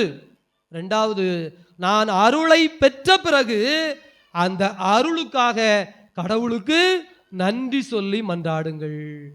இப்போ கோயிலுக்கு வாரீங்கல்ல, கோயிலில் உங்கள் பிள்ளைகளுக்காக ஜெபிப்பீங்க. இப்போ கோயிலில் ஜெபம் பண்ணிடுவீங்க, நல்லா ஜெபம் பண்ணுவீங்க. ஜெபம் பண்ணிட்டு வீட்டில் போன உடனே என்ன பண்ணுவீங்க? ஏலே, இப்போ தாமல உனக்காக ஜெபம் பண்ணிட்டு வந்தேன், ஆண்டவனே என் பிள்ளைக்கு எப்படியாவது நல்ல புத்தியை கொடுப்பான்னு சொல்லிட்டு வந்தேன், அதுக்குள்ளே யாமல மேலேருந்து கீழே நீ குதிக்க, உனக்கு அறிவு இருக்கா இல்லையா? உடனே இந்த பையன் என்ன சொல்லுவான்? அல்லது உங்கள் பிள்ளையை பார்த்து, ஏம்மா உனக்காகத்தாம்மா ஜெபம் பண்ணிட்டு வந்தேன், கடவுள் உன்னை எப்படியாவது நல்ல ஆசீர்வாதமாக வைக்கணும்னு நான் பார்த்தா நீ இன்னும் எந்திக்கவே இல்லை, பெட்டில் படுத்துக்கிட்டே ஃபோனை நோண்டிக்கிட்டு இருக்க, உனக்கு கொஞ்சமாச்சு அப்படின்னா உடனே ஆத்திரமாக வருமா வராதா? கோபமாக வருமா வராதா? பிள்ளைகளை முடிஞ்ச மட்டும் திட்டி தீத்துருவோமா இல்லையா? போய் ஜெபம் பண்ணீங்கல்ல, யாருக்காக? வீட்டில் திட்டினீங்கல்ல, அதே பிள்ளைகளை தானே. இந்த பிள்ளைங்க உங்கள் மேலே கோபம் கொள்ளுமா, அன்பு கொள்ளுமா? உங்கள் மேலே பாசம் வருமா, வெறுப்பு வருமா? பாசம் வருமா, வெறுப்பு வருமா? உண்மையை சொல்லுறதுக்கு எதுக்கு இவ்வளவு தயக்கம்? அதான் நடந்துகிட்டு இருக்கு. அப்போ நல்லா யோசிச்சு பாருங்க, நமக்குள்ள நல்ல எண்ணம் இருக்கு, நல்லா இருந்துடணும்னு இருக்கு, நீங்க போய் ஜெபமும் பண்ணிட்டீங்க, ஆனா திரும்ப நீங்க படுத்தின பாட்டில் உங்களை சுற்றி இருக்கிற உங்க பிள்ளைங்களோ சகோதரர்களோ சகோதரியோ அல்லது உங்களுடைய கணவனோ மனைவியோ உங்களோடு உறவில் கொண்ட யாராக இருந்தாலும் நீங்க யாருக்காக ஜெபம் பண்ணிட்டு வந்தீங்களோ அவங்க கடைசியில் உங்களை வெறுத்துருதாங்களா இல்லையா? ஆனால் பவுல் சொல்லி தருகிறார், நீ நன்றியோடு கூடிய இறை வேண்டலில் இருந்தால் என்ன நடக்கும்? அதேதான் 2 கொரிந்தியர் 8வது அதிகாரம், 2 கொரிந்தியர் 8வது அதிகாரம் எடுங்க. 2 கொரிந்தியர் 8வது அதிகாரம் 6வது வசனம். இந்த அறப்பணியை தொடங்கிய தீத்துவே பணியை முடிக்க வேண்டும் என நாங்கள் அவரை வேண்டிக் கொண்டோம். நல்லா கவனிங்க, நீங்க உங்க பிள்ளைங்களுக்கோ அல்லது உங்க வீட்டுக்காரருக்கோ அல்லது பக்கத்து வீட்டுக்காரங்களுக்கோ ஐயா அப்படின்னு அவங்க மனசுல ஒரு எண்ணத்தை தூண்ட முயற்சி பண்றீங்கல்ல, ஒரு நல்லெண்ணம் உள்ள வரணும்னு முயற்சி பண்றீங்கல்ல, அதே போல தீத்து உள்ளத்துல, தம்பி நீ தான் இந்த வேலையை ஆரம்பிச்ச, அதனால தயவு செய்து நீ இந்த வேலையை முடிக்கணும் அப்படின்னு பவுலடிகளார் அவருடைய உள்ளத்தில் ஒரு எண்ணம் தூண்டப்பட வேண்டும் என்று கருத்தில் கொள்ளுகிறார். அது நடந்ததா இல்லையா அப்படிங்கிறத அவர் என்ன சொல்லுகிறார்? 16வது வசனத்துல இருந்து வாசிங்க.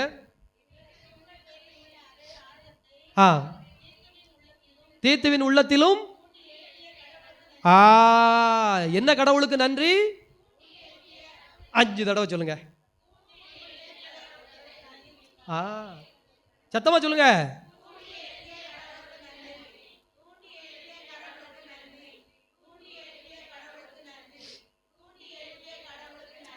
அப்ப உள்ளத்தில் எண்ணங்களை தூண்டுகிறவர் கடவுள். அப்ப அந்த எண்ணங்கள் தூண்டப்பட வேண்டும் என்றால் நன்றியோடு கூடிய இறை வேண்டல் இருக்கின்ற பொழுது நீங்கள் நன்றி சொன்னதை முன்னிட்டு ஆண்டவராகிய கடவுள் நீங்கள் யாருடைய உள்ளத்தில் இந்த காரியம் தூண்டப்பட வேண்டும் என்று நினைத்தீர்களோ அவருடைய உள்ளத்தில் நன்மையின் காரியங்கள் தூண்டப்பட்டு விடும். அப்ப 2025வது வருஷத்துல உங்க வீட்டில் சண்டை சச்சரவே இருக்கக்கூடாது. நீங்க சொன்னதை மற்றவங்க கேட்கணும், மற்றவங்க சொன்னது உங்களுக்கு புரியணும், அல்லது நீங்க சொன்ன விஷயம் உங்க பக்கத்து வீட்டுக்காரங்களுக்கு ஆமாண்ணே ஏ அப்பா அப்படின்னு நேர்மறையா போய் பதியணும்னா எதோடு கூடிய இறைவேண்டல் இருக்கணும்? நன்றியோடு கூடிய இறைவேண்டல். உங்கள் இறைவேண்டலில் முதலில் நன்றி. யாருக்காக? உங்கள் குழந்தைகளுக்காக, உங்கள் சகோதர சகோதரிகளுக்காக, உங்களை துன்புறுத்துகிறவருக்காக, உங்களை பகைக்கிறவருக்காக, யாருக்காக வேணாலும் இருக்கட்டும். ஆனால் முதல்ல போய் அவங்களுக்காக நீங்க நன்றி சொல்ல வேண்டும். நன்றி சொல்லிவிட்டு நீங்கள் பார்க்கிற பொழுது அவர்களுடைய உள்ளத்தில் ஆண்டவராகிய கடவுள் அந்த நேர்மறையான காரியத்தை தூண்டி எழுப்புவார். எப்படி தூண்டுவார்னு சொல்றாருன்னா 1 தெசலோனிக்கேயர், ரொம்ப அருமையான வார்த்தை, 1 தெசலோனிக்கேயர் 2வது அதிகாரம் 13வது வசனத்திலே பவுல் எல்லாருக்கும் இதை சொல்றாரு பாருங்களேன். பிலிப்பியர் கடிதம் வாசிட்டோம், கொரிந்தியர் கடிதம் வாசிட்டோம், இந்த தெசலோனிக்கேயருக்கு வாசிங்க. 1 தெசலோனிக்கேயர் 2வது அதிகாரம் 13வது வசனம். கடவுளின் வார்த்தையை நீங்கள் எங்களிடமிருந்து கேட்ட பொழுது மனித வார்த்தையாக அல்ல, கடவுளின் வார்த்தையாகவே ஏற்றுக்கொண்டீர்கள். பாருங்களேன், பவுலடிகளாருக்கு தெரிஞ்சிருக்கு, டேய் நான் சத்தமா சொன்னதுனால தான் நீங்க கேட்டீங்க அப்படின்னோ, நான் எவ்வளவு நைஸா பேசினேன் அதனால தான் நீங்க கேட்டீங்க அப்படின்னோ, அல்லது நான் எவ்வளவு கவிதையா பேசினேன் அதனால தான் நீங்க கேட்டீங்கன்னோ, அல்லது நான் உனக்கு சாக்லேட் தந்துக்கிட்டே பேசினதுனால தான் நீ கேட்டனோ சொல்லல. நான் சாதாரண மனுஷன், என் வார்த்தைய நீ கேட்டதற்கு காரணம், உன் உள்ளத்தில் என் வார்த்தை தூண்டப்பட்டதற்கு காரணம் இதோ ஆண்டவராகிய கடவுள். எனவே நன்றியோடு கூடிய இறைவேண்டல் நான் கடவுளுக்கு உங்களுக்காக செய்கின்றோம். எனவே உங்களுக்கு எங்கள் வார்த்தையை கேட்க செய்த கடவுளுக்கு நன்றி. யாருங்க இப்படி சொல்லுவா? யாருக்குங்க இப்படி ஒரு நினைப்பும் இப்படி ஒரு எண்ணமும் வரும்? எனவே ஆண்டவருடைய அன்பு குழந்தைகளே, இப்படிப்பட்ட காரியங்கள் நம்முடைய வாழ்விலே நடப்பதற்காக நாம் நம்முடைய ஜெபத்தில் என்ன வைக்கணும்? நன்றியோடு கூடிய இறைவேண்டல். அப்போ மனத்திடத்தோடு கூடிய இறைவேண்டல் இருக்கு. மனத்திடத்தோடு கூடிய இறைவேண்டலுக்கு நம்பிக்கை வேண்டும். மன உறுதியோடு ஜெபிக்கணும்னா என்ன வேணும்? என்ன வேணும்? அதெல்லாம் உங்களுக்கு 100 மார்க்கு. ஏன்னா நம்பிக்கை குறைவான ஆட்களை நான் பார்க்குறதே கிடையாது. நமக்கு பொதுவாக நம்ம சந்திக்கிற ஆட்கள் எல்லாருமே நம்பிக்கையில் மனத்திடத்துலலாம் உறுதியான ஆட்கள் தான். ஆனால் எதில் தான் வீக் ஆயிருது? நன்றியோடு கூட வேண்டல்ல தான் வீக்கு ஆயிருது. நீங்க நன்றியோடு ஜெபிக்கிற பொழுது பிறருடைய உள்ளத்தில் தூண்டுவதோ, அதற்கான சூழலை ஏற்படுத்துவதோ, அதை ஏற்றுக்கொள்ள செய்வதோ, தொடர்ந்து நீங்கள் இறைவனை நோக்கி ஜெபிப்பதோ அவர் உங்களுக்கு கொடுத்துட்டே இருப்பார். நீங்கள் எதை பற்றியும் பிரியமானவங்களே ஒரு கதையோடு முடிச்சிருவோன்னு. ஏன்னா ரொம்ப முக்கியமான நிகழ்ச்சி, நடந்த ஒரு நிகழ்ச்சி, எனக்கு ரொம்ப பிடித்த ஒரு நிகழ்ச்சி. நான் உதவி பங்கு தந்தையாக இருந்த பொழுது, அது ஒரு கிராமம். அந்த அம்மா கோயிலில் எல்லா வேலையும் பார்க்கும். 2 பயிலுவை. அப்போ 9ஆம் கிளாஸும் 10ஆம் கிளாஸும் படிச்சுட்டு இருந்தானுவேன். 2 பயிலுவை ஒரு கிராமத்தில். அந்த அம்மா கோயிலுக்கு வரும்போதெல்லாம் கூட கூட்டிகிட்டு வருது. எப்படி இருப்பானோன்னு யோசிச்சு பாருங்க. துரு துரு துரு துரு துருன்னு இருப்பானுவேன். இந்த அம்மா கோயிலில் அந்த வேலையை பார்க்கும், இந்த வேலையை பார்க்கும். இவன் அங்கிட்டு ஓடுவான், இங்கிட்டு ஓடுவான். கொஞ்ச நேரத்தில் சண்டை ஆயிரும். இந்த அம்மா கூப்பிட்டு பஞ்சாயத்து பண்ணும். அந்த அம்மாவால் முடியாதுன்னு வச்சுக்கோங்களேன். இந்த பையில 2 பேரும் ஹைப்பர் ஆக்டிவ். ஹைப்பர் ஆக்டிவ்னா அவனால் சும்மா இருக்க முடியாது. 2 நிமிஷம் இருந்தால் இருந்துக்கிட்டோம்தான். ஏன் வேலை பாடாப்படுத்திடுவான். இந்த அம்மா ஒரே அழுகை அழும். ஃபாதர், இந்த பையலுக்கு ஏதாவது சொல்லுங்க ஃபாதர், ஏதாவது. ஏன் ஃபாதர் இப்படி கிடக்காங்க? என்ன ஃபாதர் ஆச்சு? கடவுள் எனக்கு கண்ணை திறக்க மாட்டாரா? நல்லது செய்ய மாட்டாரா? நானும் கடவுளுக்கு விழுந்து விழுந்து இவ்வளோ வேலை செஞ்சு தான் பார்க்கேன். ஏமா இந்த பையலுவை சின்ன வயசுலேருந்தே கோயிலில் வளர்ந்த பையலுவை. என்னை மாதிரி எத்தனை அசிஸ்டன்ட் சாமியாருங்க வந்திருப்பாங்க. அவன் சின்ன வயசுலேருந்தே தூக்கி தூக்கி வச்சு கொஞ்சப்பட்ட பயிலுவா சாமியாரால். அதனால அவனுக்கு கோயிலுக்கு வந்த உடனே நம்ம கோயில், நம்ம சாமியார் அப்படின்ன உடனே அவனுக்கு அது பெருசாக தெரியாது. ஆனால் அவன் பக்தியில் வளருவான். நீ கவலைப்படாத, நீ கடவுளுக்கு நன்றி சொல்லு. என் பையில சுறுசுறுப்பாக இருக்கான், கடவுளே உமக்கு நன்றி. என் பசங்க கோயிலை சுற்றி சுற்றி வாரான், கடவுளே உமக்கு நன்றி. அப்படி சொல்லு. இப்படி சொன்னா இந்த பையில மேலே கோபம் வருமா? கோபம் வருமா வராதா? வாய்ப்பு இல்லை. ஏன்னா கோயிலில் தானே நிற்கான். கோயிலை சுற்றி சுற்றி தானே வரான். அதை எடுத்துகிட்டு வானா எடுத்துகிட்டு வருவான். ஆனால் ஆடிக்கிட்டே வருவான், கொண்டாந்து கொடுப்பான், விளையாடுவான். அவன் ஒருத்தனுக்கு ஒருத்தன் சண்டை போடுவான். நான் போய் எடுத்துகிட்டு வரேன்பான். பிறகு டம்மு டும்முன்னு போட்டுக்குவாங்க. ஏமா இது உன் பார்வைக்கு நீ நினைக்கிற மாதிரி ஒரு அமைதியாக, ஒரு சமாதானமாக, அப்படி நீரோடை மாதிரி போகலை. ஆனால் இந்த காட்டாற்று வெள்ளம் கடவுளால் ஆசீர்வதித்து கொடுக்கப்படும். நான் உனக்கு அடித்து சொல்கிறேன், நீ இன்றிலிருந்து உன்னுடைய எல்லா ஜெபத்திலும் உன் 2 குழந்தைகளுக்காக நன்றி மட்டும்தான் சொல்லணும். என்ன வேணுமோ அதை வேண்டு. ஆனால் முதல்ல என்ன சொல்லணும்? நன்றி. இறை வேண்டலுக்கு முன்பு கடவுளுக்கு நன்றி. 2 பிள்ளைங்க. உனக்கு கோயிலில் வேலை செய்கிற ஞானத்தை கடவுள் கொடுத்துருக்கிறாரு. பிறகு பாதிக்கு பிறகுதான் ஆள் பூசைக்கு வரும், ஐயும் எல்லாம் சமாச்சாரம் நடக்கும்னு வச்சுக்கோங்களேன். இப்போ அந்த பையன் ஃபஸ்ட்டு பையன் ஏறக்குறைய இது படிச்சுட்டு இருக்கான், MBBSக்கு போய் சேர்ந்துருக்கான். அந்த அம்மா சொல்லுது, ஃபாதர் எப்படி ஃபாதர் உங்களுக்கு தெரியும் இந்த பையலோ நல்லா தான் வருவான்னு? ஏமா அவன் நல்லா தான் வருவான். நீ செய்கிற இந்த புண்ணிய வேலைக்கும் நீ செய்கிற இந்த ஜபத்திற்கும் ஆண்டவர் உனக்கு பலன் தராமல் வேற யாருக்கு கொடுப்பார்? ஆனால் எனக்கு ஏன் சாமி அது மரமண்டையில் ஏறாமலே போச்சு? சொல்லுது புரிஞ்சுச்சுங்களா? ஏன் ஏறலைன்னா அந்த கிராட்டிடியூடு ஃபீலிங் சொல்லப்படுகிற ஒரு நன்றி உணர்வு மனசில். எத்தனை பேருக்கு குழந்தை இல்லை? அப்படியே இருந்தாலும் எத்தனை பேர் குழந்தைகள் ஊனமாக இருக்குது? அப்படியே ஊனமாக குழந்தைகள் பிறந்திருந்தாலும், எத்தனை குழந்தைகளுக்கு படிப்பறிவே இல்லை, எத்தனை குழந்தைகளுக்கு கல்வி அறிவே கிடைக்கலனாலும் கூட சொல் பேச்சு கேட்காம குடிப்பழக்கம் அந்த பழக்கம்னு போகிற. நீங்கள் யோசித்து பாருங்களேன், சின்ன வயசுல இருந்தே இப்படி எதிர்மறையாக நிறைய இருக்கா இல்லையா? ஏன் உனக்கு 2 குழந்தைகள், அந்த 2ம் கோயிலை சுற்றி சுற்றி வருது, என்னைய சுற்றி சுற்றி வருது, கடவுளுடைய இந்த பீடத்தை தான் சுற்றி சுற்றி நிற்கணும். நீ ஏன் இதை நேர்மறையாக பார்க்கக்கூடாது? நீ ஏன் சூப்பராக இருக்கா? நீ ஏன் இதை சந்தோஷமா நினைக்க கூடாது? நீ என்னவா நினைக்கிற? நீ இதை சேட்டன்னு நினைக்கிற, நீ இதை பொய்யன்னு நினைக்கிற, நீ இதை வம்புன்னு நினைக்கிற, நீ இதை இந்த பிள்ளைங்க அகம்பாவமா இருக்குன்னு நினைக்கிற. நீ ஏன் அப்படி நினைக்கிற? என்ன காரணம்? அப்படி நினைக்க வேண்டிய அவசியம் இருக்கா இல்லையா? ஏமா இருக்கா இல்லையா? அப்படித்தான் நினைச்சே ஆகணுமா? இந்த பிள்ளைங்க இப்போ இப்படி சுறுசுறுப்பா துருதுருன்னு இப்படிமா இருந்ததுனால இது உருப்படாம வேறும்னு நீ ஏன் எதிர்மறையா நினைக்கிற? வேண்டல் இருக்கு, ஆனா நம்பிக்கையோடு கூடிய வேண்டல் இருக்கு, ஆனா மன உறுதியோடு கூடிய வேண்டல் இருக்கு. ஆனா என்ன வேண்டல் இல்ல? 100 மார்க். என்ன வேண்டல் இல்ல? நன்றியோடு கூடிய இறைவேண்டல் இருந்திருந்தா இந்த அம்மா அப்பத்திலிருந்தே நிம்மதியா இருந்திருக்கலாமா இல்லையா? இத்தனை வருஷமா இவ்வளவு கஷ்டமும் இவ்வளவு துன்பமும் பட வேண்டிய தேவை இருந்ததா? தேவை கிடையாது. எனவே இந்த ஆண்டு நாம் நிறைவு செய்ய போகின்றோம். ஆண்டவருடைய அன்பு குழந்தைகளே, எல்லாவற்றிலும் ஒரு நேர்மறையான காரியம் உண்டு. எல்லா துன்பத்திலும் உங்கள் வளர்ச்சிக்கான ஏதோ ஒரு சின்ன காரியம் இருக்கும். எல்லா விஷயத்திலும் நீங்கள் வாழ்வதற்கு ஆண்டவர் ஒரு வழியை திறந்து கொண்டே இருப்பார். 1000 வழிகள் அடைக்கப்பட்டாலும் ஒரு சின்ன வழி உங்களுக்காக திறக்குமா திறக்காதா? உங்களை சுற்றி இருள் இருந்தாலும் ஒரு சின்ன வெளிச்சத்தை கடவுள் உங்களுக்கு கொடுப்பாரா கொடுக்க மாட்டாரா? அதற்காக நீங்கள் நன்றி சொல்ல வேண்டும். அதை மட்டும் உள்ளத்தில் கொள்ள வேண்டும். அதை தொடர்ந்து நீங்கள் ஜெபிக்க வேண்டும். உங்கள் ஜெபம் என்னாலும் ஆசீர்வாதத்தின் ஜெபமாக இருக்கும். இந்த ஆண்டினுடைய இறுதியிலே இந்த நன்றி உணர்வை ஒரு தேங்க்ஃபுல்னஸ்ன்னு சொல்கிறான், கிராட்டிடியூடுங்கிறான். என்ன நடந்தாலும் நன்றி சொல்லிக்கிட்டே இருக்கணும். எல்லாருக்கும் நன்றி சொல்லணும். ஒவ்வொரு நாளும் இப்போ போய் நன்றி சொல்ல சொல்லியிருக்கிறேன். ஒவ்வொரு நாளும் இன்னையிலிருந்து 31ஆம் தேதி வரைக்கும் ஒரு நாளைக்கு 50 தடவையாவது நன்றி சொல்லணும். எத்தனை தடவை நன்றி சொல்லணும்? எத்தனை தடவை? டெய்லி எழுதி வைக்கணும்ண்ணே. சப்போஸ் எண்ணிக்கை குறைஞ்சதுன்னா மறுநாள் அதை சேர்த்து சொல்லணும். அப்போ நான் கடைசி நாள் மொத்தமாக 500 நன்றி சொல்லிட்டா சரியாயிருமா சாமி அப்படின்னா சேட்டை அதிகம்னு அர்த்தம், வேற ஒன்றும் கிடையாது. அதனால் டெய்லி 50 நன்றியை சொல்லுவோம். ஆண்டவருடைய ஆற்றலையும் மருளையும் ஆசிரியரையும் பெறுவோம். இறைவன் நம்ம நிறைவாக ஆசீர்வதிப்பார். ஆமீன்.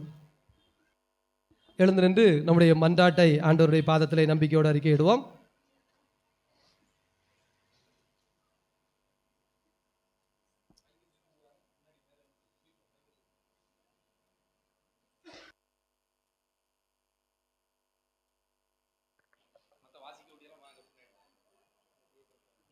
அன்பு தந்தையே இறைவா, உம் திருவுடலாம் திருச்சபையை வழிநடத்தும் திருத்தந்தை, ஆயர்கள், குருக்கள், கன்னியர், துறவரத்தார் மற்றும் பொது நிலையினர் ஆகிய அனைவரையும் உம் பாதம் அர்ப்பணிக்கிறோம்.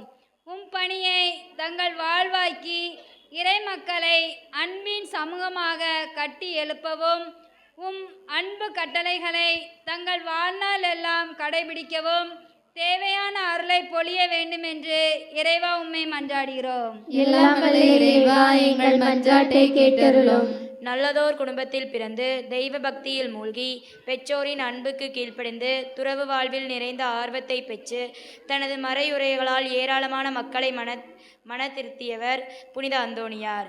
அவரின் பரிந்துரையால் எம் குடும்பங்களில் நல்லுறவு, உடல் நலம், தொழில் வளம், அன்பு, மன்னிப்பு பெருகிடவும் அனைத்து மக்களுக்கும் சமாதானத்தோடு வாழவும் அருள் தர வேண்டுமென்று இறைவா உம்மை மன்றாடுகிறோம். எல்லாம் வல்ல இறைவா, எங்கள் மன்றாட்டை கேட்டருளும். ஞானத்தின் ஊற்றே இறைவா, சிறு குழந்தைகளை என்னிடம் வரவிடுங்கள், அவர்களை தடுக்காதீர்கள் என்றவரே, எம் கிராமத்தில் உள்ள சிறுவர் சிறுமியர் அனைவரும் ஞானத்திலும் அன்பிலும் ஒழுக்கத்திலும் வளர்ச்சி பெற்று விளங்கவும் பெற்றோருக்கும் பெரியோருக்கும் கீழ்ப்படிந்து உம் அன்பு பிள்ளைகளாக வளரவும் உம் வல்லமையை பொழிய வேண்டுமென்று இறைவா உம்மை மன்றாடுகிறோம். எல்லாம் வல்ல இறைவா, எங்கள் மன்றாட்டை கேட்டருளும். நலமருளும் நல்ல மருத்துவரை இறைவா, உடல் நலக்குறைவினால் மருத்துவமனைகளிலும் தங்கள் இல்லங்களிலிருந்து சிகிச்சை பெறும் அனைத்து மக்களையும் உம் பாதம் அர்ப்பணித்து வேண்டுகின்றோம். உமது தெய்வீக வல்லமையால் அவர்களை நிரப்பி நற்சுகம் அளித்து காத்திட வேண்டுமென்று இறைவா உம்மை மன்றாடுகின்றோம். எல்லாம் வல்ல இறைவா, எங்கள் மன்றாட்டை கேட்டருளும். அன்பு இறைவா, எங்கள் ஊரை நிறைவாக ஆசீர்வதியும். அனைவரும் உடலுள்ள சுகம் பெற்று வாழவும், எங்கள் கடமைகளை சரிவர செய்யவும், ஒற்றுமையுடன் தொடர்ந்து வாழவும், செய்கின்ற தொழில்களில் வெற்றி காணவும், எமது பங்கின் வளர்ச்சியில் பங்கு தந்தையுடன் முழுமையாக ஒத்துழைக்கவும், எடுத்துக்காட்டான வாழ்வு வாழவும் அருள் தர வேண்டும் என்று இறைவா உம்மை மன்றாடுகிறோம். எல்லாம் வல்ல இறைவா, எங்கள் மன்றாட்டை கேட்டருளும். நம்ம ஒருவருடைய தனிப்பட்ட தேவைகளையும் ஆண்டவருடைய பாதத்திலே நம்பிக்கையோடும் நன்றி உணர்வோடும் ஒப்பு கொடுப்போம். அன்பான கடவுளே, நாங்கள் உம்முடைய பிள்ளைகள் இந்த உரிமையோடு உம்மை நோக்கி எழுப்பி இருக்கிற இந்த மன்றாட்டுக்களை எல்லாம் எங்கள் ஆண்டவராகிய கிறிஸ்து வழியாக உம்மை வேண்டுகின்றோம். ஆமென்.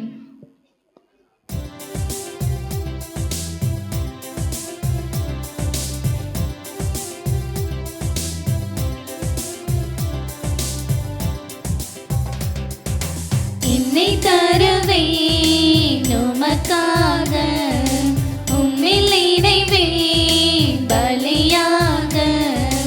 என்னை தருவேன் உமக்காக, உம்மில் இணைவேன் பலியாக. நூறுங்கொண்ட இதயத்தை விரும்பிடும் தெய்வமே, உடைத்திட்ட உள்ளமதை நாடிடும் அன்பரே, உமக்காய் உம்மில் வாழ ஆசைக்கின்றேன். என்னை தருவேன் உமக்காக, உம்மில் இணைவேன் பலியாக. ஆபேலை போல ஆர்வமாய் தருவேன், கைம்பெண்ணை போல முழுமையாய் தருவேன். ஆபேலை போல ஆர்வமாய் தருவேன், கைம்பெண்ணை போல முழுமையாய் தருவேன். சிறந்தது எதுவோ அதையே தருவேன், இருப்பதை உவந்தே உமக்கே தருவேன். என்னையே முழுவதும் தருகின்றேன், உமக்காய் வாழ விளைகின்றேன். என்னை தருவேன் உமக்காக, உம்மில் இணைவேன் பலியாக. சகோதர சகோதரிகளே, உங்களுடையதும் என்னுடையதுமாக ஒப்பு கொடுக்கப்படுகின்ற இப்பலி எல்லாம் வல்ல தந்தையாகிய இறைவனுக்கு ஏற்புடையதாகும்படி மன்றாடுங்கள். ஆண்டவர் தம் திருப்பெயரின் புகழ்ச்சிக்காகவும் ஆட்சிக்காகவும் தமது நன்மைக்காகவும் புனித திரு அவை அனைத்தின் நலனுக்காகவும் உமது கையிலிருந்து இப்பலியை ஏற்றுக்கொள்வாராக. இதய அமைதியை இறைவாம். தூய் அந்தோணியாருடைய விழாவில் நாங்கள் உளம் கனிந்து செலுத்தும் பலி உமக்கு உகந்ததாய் இருப்பதாக. அவரது அறிவுரைப்படி எங்களையே முழுமையாக உமக்களித்து வாழ்வோமாக. ஆண்டவராகிய கிறிஸ்து வழியாக உமை மன்றாடுகின்றோம். ஆமென். ஆண்டவர் உங்களோடு இருப்பாராக. உம் ஆன்மாவோடும் இருப்பாராக. இதயங்களை மேலே எழுப்புங்கள். ஆண்டவரிடம் எழுப்பியுள்ளோம். நம் இறைவனாகிய ஆண்டவருக்கு நன்றி கூறுவோம். அது தகுதியும் நீதியும் ஆனது. ஆண்டவரே, தூயவரான தந்தையே, என்று வாழும் இறைவா, நாங்கள் உமக்கு நன்றி செலுத்துவது எங்கள் கடமையும் மீட்பிற்குரிய செயலும் ஆகும். ஏனெனில் தூய் அந்தோணியாருடைய நவநாளில் உமது திரு அவை மகிழ்ந்திருக்கச் செய்தீர். அவருடைய இறைப்பற்றுமிக்க வாழ்க்கை நெறியின் எடுத்துக்காட்டால் அதற்கு வலுவூட்டுகிறீர். அவருடைய படிப்பினையால் பயிற்றுவிக்கிறீர்.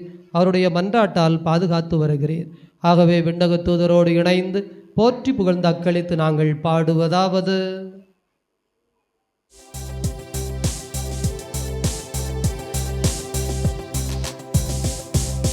தூயவர் தூயவர் தூயவர், வான் படைகளின் கடவுளாம் ஆண்டவர். விண்ணகமும் மன்னகமும் உமது மாட்சியால் நிறைந்துள்ளன. உன்னதங்களிலே ஓசன்னா, உன்னதங்களிலே ஓசன்னா. ஆண்டவர் பெயரால் வருகிறவர் பெற்றவர் ஆசி பெற்றவரே உன்னதங்களிலே ஓசன்னா உன்னதங்களிலே ஓசன்னா ஓசன்னா ஓசன்னா ஓசன்னா ஓசன்னா. இதையே அமைதியே இறைவா, நீர் மெய்யாகவே தூயவர், தூய்மை அனைத்திற்கும் ஊற்று. ஆகவே உம்முடைய தூய ஆவியை பொழிந்து காணிக்கைகளை தூய்மைப்படுத்த உம்மை வேண்டுகிறோம். எங்கள் ஆண்டவர் இயேசு கிறிஸ்துவின் உடலும் இரத்தமுமாக எங்களுக்கு இவை மாறுவனவாக. அவர் பாடுபட உளம் கனிந்து தம்மை கையளித்த போது அப்பத்தை எடுத்து நன்றி செலுத்தி அதை பிட்டு தம் சீடர்களுக்கு அளித்து கூறியதாவது: அனைவரும் இதிலிருந்து பெற்று உண்ணுங்கள், ஏனெனில் இது உங்களுக்காக கையளிக்கப்படும் என் உடல்.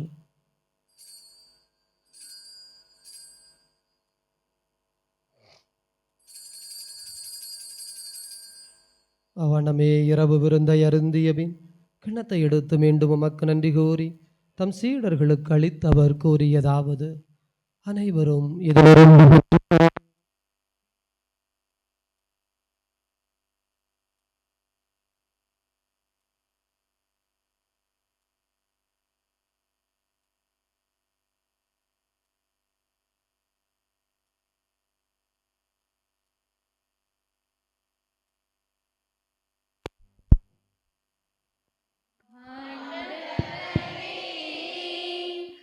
நீர் வருமளவும் உமது இறப்பினை அறிக்கையிடுகின்றோம், உமது உயிர்ப்பினையும் எடுத்துரைக்கின்றோம். ஆகவே ஆண்டவரே, நாங்கள் கிறிஸ்தவன் இறப்பினையும் உயிர்ப்பினையும் நினைவு கூர்ந்து வாழ்வு தரும் அப்பத்தினையும் மீட்பளிக்கும் கிண்ணத்தினையும் ஒப்பு கொடுக்கின்றோம். உம் திருமண் என்று ஊழியம் புரிய தகுந்தவர்கள் என எங்களை ஏற்றுக்கொண்டீர்.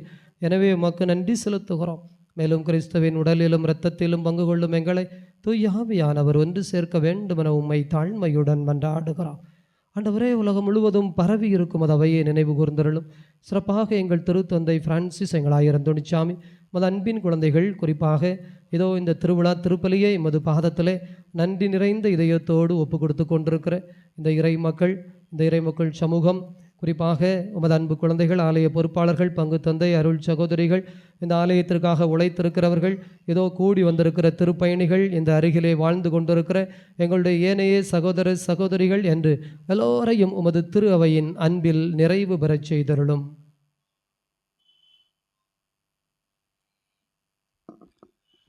தந்தையே, உயிர்த்தெழும் எதிர்நோக்குடன் துயில் கொள்ளும் எங்கள் சகோதரர் சகோதரிகளையும் எங்கள் குடும்பங்களில் இறந்து போன ஆன்மாக்களையும், யாரும் நினையாத ஆன்மாக்களை இரக்கத்துடன் நினைவு கூர்ந்தருளும். உமது திருமுக ஒளியினுள் ஏற்றருளும். கடவுளின் கன்னித்தாயான புனித மரியா, அவருடைய கணவரான புனித யோசேப்பு, புனித திருத்தூதர்கள், நாங்கள் விழா கொண்டாடுகிற எங்கள் பாதுகாவலர் கோடி அற்புதர் புனித அந்தோணியார், பங்கின் பாதுகாவலர்கள் புனித ராயப்பர் சின்னப்பர், புனிதர்கள் அனைவருடனும் நாங்கள் நிலைவாழ்வில் பங்கு கொள்ளும் தகுதி பெற்று உம் திருமகன் இயேசு கிறிஸ்து வழியாக உம்மை புகழ்ந்தேத்தும் வரமருள உம்மை மன்றாடுகின்றோம்.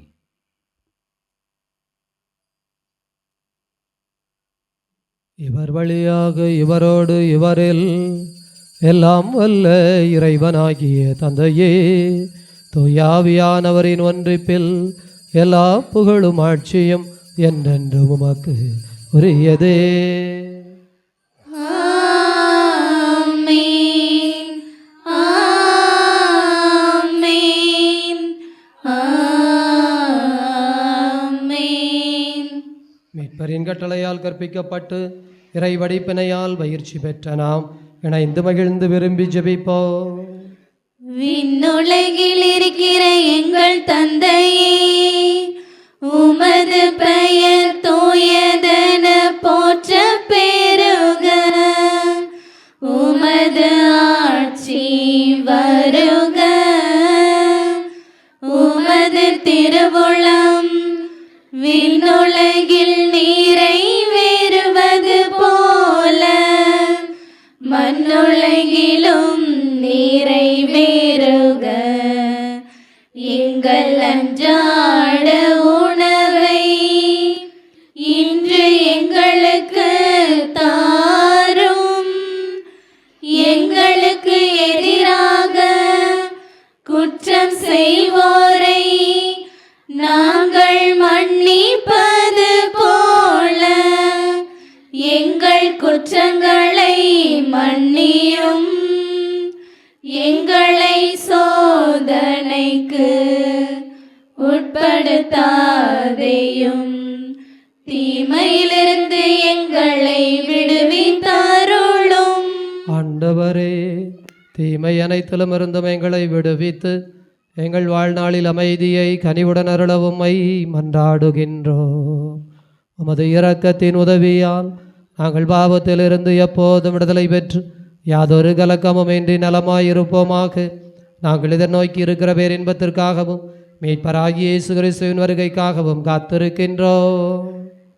ஏனெனில் ஆட்சியும் வல்லமையும் மாட்சியும் என்றென்றும் உமதே. ஆண்டவரே இயேசு கிறிஸ்துவே, அமைதியை உங்களுக்கு விட்டுச் சொல்கிறேன், என் அமைதியையே உங்களுக்கு அளிக்கிறேன் என்று உம் திருத்தூதர்களுக்கு மொழிந்தீரே. எங்கள் பாவங்களை பாராமல் உமது திரு அவையின் நம்பிக்கையை கண்ணோக்கி அதற்கு அமைதியும் ஒற்றுமையும் தந்தருள்வீராக. என்றென்று வாழ்ந்தாட்சி செய்கின்றவர் நீரே. ஆண்டவருடைய அமைதி உங்களோடு என்றும் இருப்பதாக. உம் ஆன்மாவோடும் இருப்பதாக. ஒருவருக்கொருவர் ஆண்டவர் தருகின்ற அமைதியை மகிழ்ச்சியோடு அறிவித்துக் கொள்வோம். உலகின் பாவங்களை போக்கும் இறைவனின் செம்மறியே, எங்கள் மேல் இரக்கமாயிரும். உலகின் பாவங்களை போக்கும் இறைவனின் செம்மறியே, எங்கள் மேல் இரக்கமாயிரும். உலகின் பாவங்களை போக்கும் இறைவனின் செம்மறியே, எங்களுக்கு அமைதி அருளும். இதோ இறைவனின் செம்மறி, இவரே உலகின் பாவங்களை போக்குகின்ற தெய்வம். இந்த தெய்வத்தினுடைய விருந்துக்கு அழைக்கப்பட்டிருக்கிற நாம் அனைவரும் பேர் பெற்றவர்கள். தேவனின் இல்லத்திலிருந்து நான் தகுதியற்றவள், ஆனால் ஒரு வார்த்தை மட்டும் சொல்லியலும் எனது ஆன்மா நலமடையும்.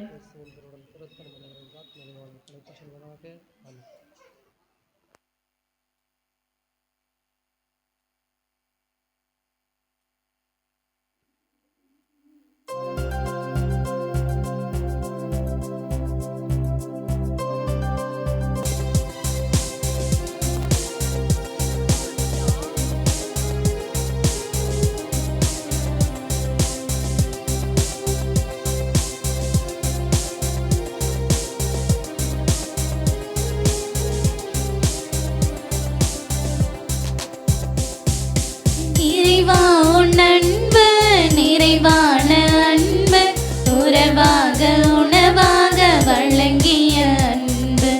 இறைவா உன் அன்பு, நிறைவான அன்பு, உறவாக உணவாக வழங்கிய அன்பு. தன்னிகரில்லா தலைவனின் அன்பு, மனிதத்தை புனிதமாய் மாற்றிடும் அன்பு. தன்னிகரில்லா தலைவனின் அன்பு, மனிதத்தை புனிதமாய் மாற்றிடும் அன்பு. எல்லாம் நிறை அன்பே, ஏதிலும் நிறை அன்பே. எல்லாம் நிறை அன்பே,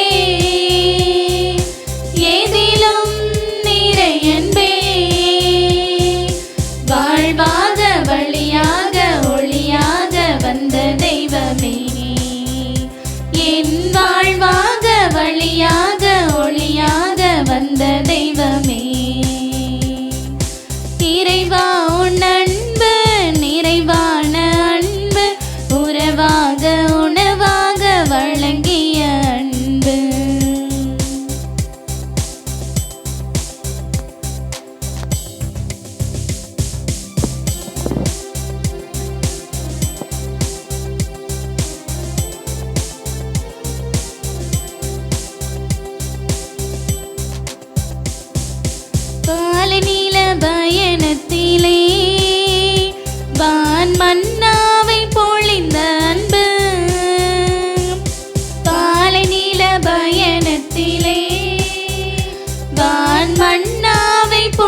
தாய் வயிற்றில் தோன்றும் முன்னே என்னை கருவாக அறிந்த அன்பு,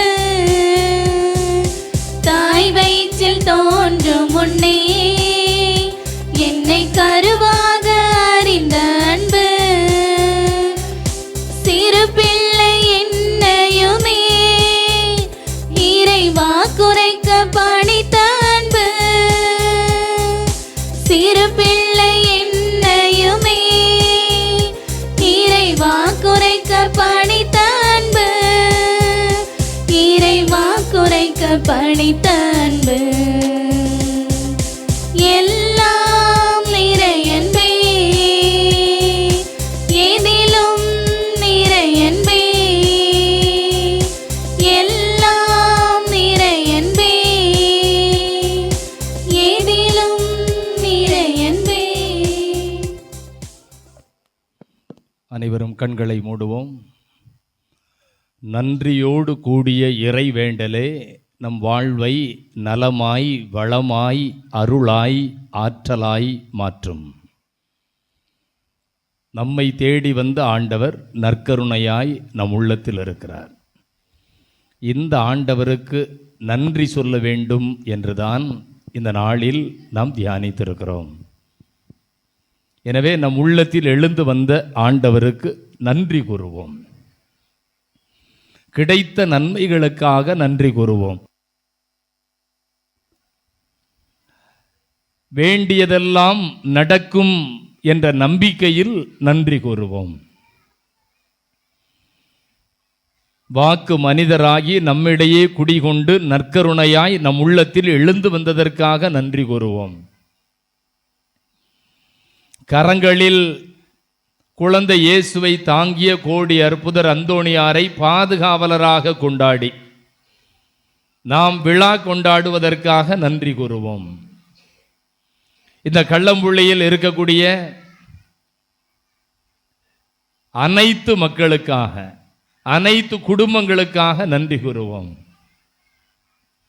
13 குடும்பங்களே கிறிஸ்தவ குடும்பங்கள் என்றாலும் கள்ளம்புள்ளியில் இருக்கக்கூடிய பிற சமயத்தை சார்ந்த இந்து சமய சகோதரர்கள் நல்ல உறவோடு நம்மோடு வாழ்வதற்காக நன்றி கூறுவோம். பயணங்களின் பாதுகாவலராய் இந்த சாலையில் குலுவிற்றிருக்கிற நம் பாதுகாவலருக்காக நன்றி கூறுவோம். இந்த திருவிழாவில் பல நிலைகளில் பணமாய், பொருளாய், உடல் உழைப்பாய், ஜெபமாய், நன்கொடையாய் கொடுத்த அனைத்து நல்ல உள்ளங்களுக்காக நன்றி கூறுவோம். நாம் நன்றி கூற ஆண்டவர் இன்னும் மேன்மையாய் நம்மையும் நம் குடும்பங்களையும் ஆசீர்வதிப்பார். கரங்களை தட்டி கடவுளுக்கு நாம் நன்றி செலுத்துவோம். அன்புக்குரியவர்களே, கள்ளம்புளி கோடி அற்புதர் புனித அந்தோணியார் ஆலயத்தினுடைய 14ஆம் ஆண்டு பெருவிழாவில் இன்று தேர் திருவிழாவை நாம் கொண்டாடுகிறோம். இன்றைய நாளில் தலைமையேற்று திருப்பலி நிறைவேற்றி நன்றியோடு கூடிய இறை வேண்டுதல் நலம் அளிக்கும் என்று இறை வார்த்தையை பகிர்ந்து தந்தவர்கள் நம் அன்பிற்கும் பாசத்திற்கும் உரிய அருட்தந்தை புதுமை ஜோசப் ராஜன் அவர்கள், சேர்ந்தமரம் பங்கினுடைய முன்னாள் பங்கு தந்தை, தற்போது நம் அருகே இருக்கக்கூடிய சுரண்டை அற்புத சுரங்கம் கோடி அற்புதர் புனித அந்தோணியார் திருத்தலத்தினுடைய அதிபர். நான் நேற்றே தந்தை அவர்களுக்கு நன்றி கூறினேன். இந்த திருவிழாவில் வந்திருந்த இந்த 2 அருட்தந்தையர்களும், நேற்று வந்த அன்பு தந்தை லியோ, இன்று வந்திருக்கிற அன்பு அண்ணன் ஜோசப் ராஜன், இவர்கள் இருவருக்கும் நான் நேற்று நன்றி கூறினேன். காரணம், இவர்கள் இருவரும் இந்த திருவிழாவில் மட்டுமல்ல, சேர்ந்தமரம் பங்கில் என்னுடைய கடந்த 5 ஆண்டுகள் இறை பயணத்தில், பங்கு பயணத்தில் என்னோடு உடனிருந்தவர்கள், தோள் கொடுத்தவர்கள். என்னுடைய வெற்றிகளிலும் என்னோடு உடனிருந்தவர்கள், நான் சோர்ந்து போகிற பொழுது என்னோடு இருந்து தோள் கொடுத்தவர்கள், உற்சாகமூட்டக்கூடியவர்கள், நல்லது செய்கிற பொழுது பாராட்டக்கூடியவர்கள். எனவே அவ்வளவு பெருந்தன்மையோடு பிறரை நடத்துகிற, உற்சாகப்படுத்துகிற தந்தையர்கள் அருகே இருந்ததால் தான் 5 ஆண்டுகள் பணிகள் சேர்ந்தமரம் பங்கில் இனிதாய் அருளாய் நமக்கு கிடைக்கப்பெற்றது. இன்றைய நாளிலும் தந்தை அவர்களை நான் அன்போடு அழைத்தேன். ஏற்கனவே நேற்று சொன்ன மாதிரி எல்லா பங்குகள்லையும் கிராமங்கள்லையும் கேரல்ஸ் நிகழ்ச்சிகள் நடைபெறுகின்றன. சுரண்டை பங்குலையும் கேரல்ஸ் நிகழ்ச்சி. அப்போ முதல்ல கொடியேற்றத்திற்கு தந்தை அழைத்து அன்னைக்கு வர்றதா சொன்னாங்க. ஆனால் லியோ ஃபாதருக்கு இன்னைக்கு இன்னொரு ப்ரோக்ராம், அதனால் அவங்க 2 பேருக்குள்ளேயும் மாற்றிக்கங்க, லியோ முத நாள் வரட்டும், நீங்கள் இன்னைக்கு வாங்க அப்படின்னு சொன்னேன். சரின்னு சொல்லிட்டாரு. பிறகு தங்கம் அன்னைக்கு கேரல்ஸ் போட்டிருக்கேன்னா எப்படி வர முடியும், கஷ்டம்ல. பட் ஆனால் பேரை நோட்டீஸில் போட்டு அவருக்கு அனுப்பிட்டேன். அவர் வரலன்னு சொன்னார். ஏன்னா உங்கள் பேர் போட்டாச்சு, வந்தால் நீங்கள் பூச, வரலன்னா நான் தான் பூச அப்படின்னு சொல்லி முடித்தாச்சு.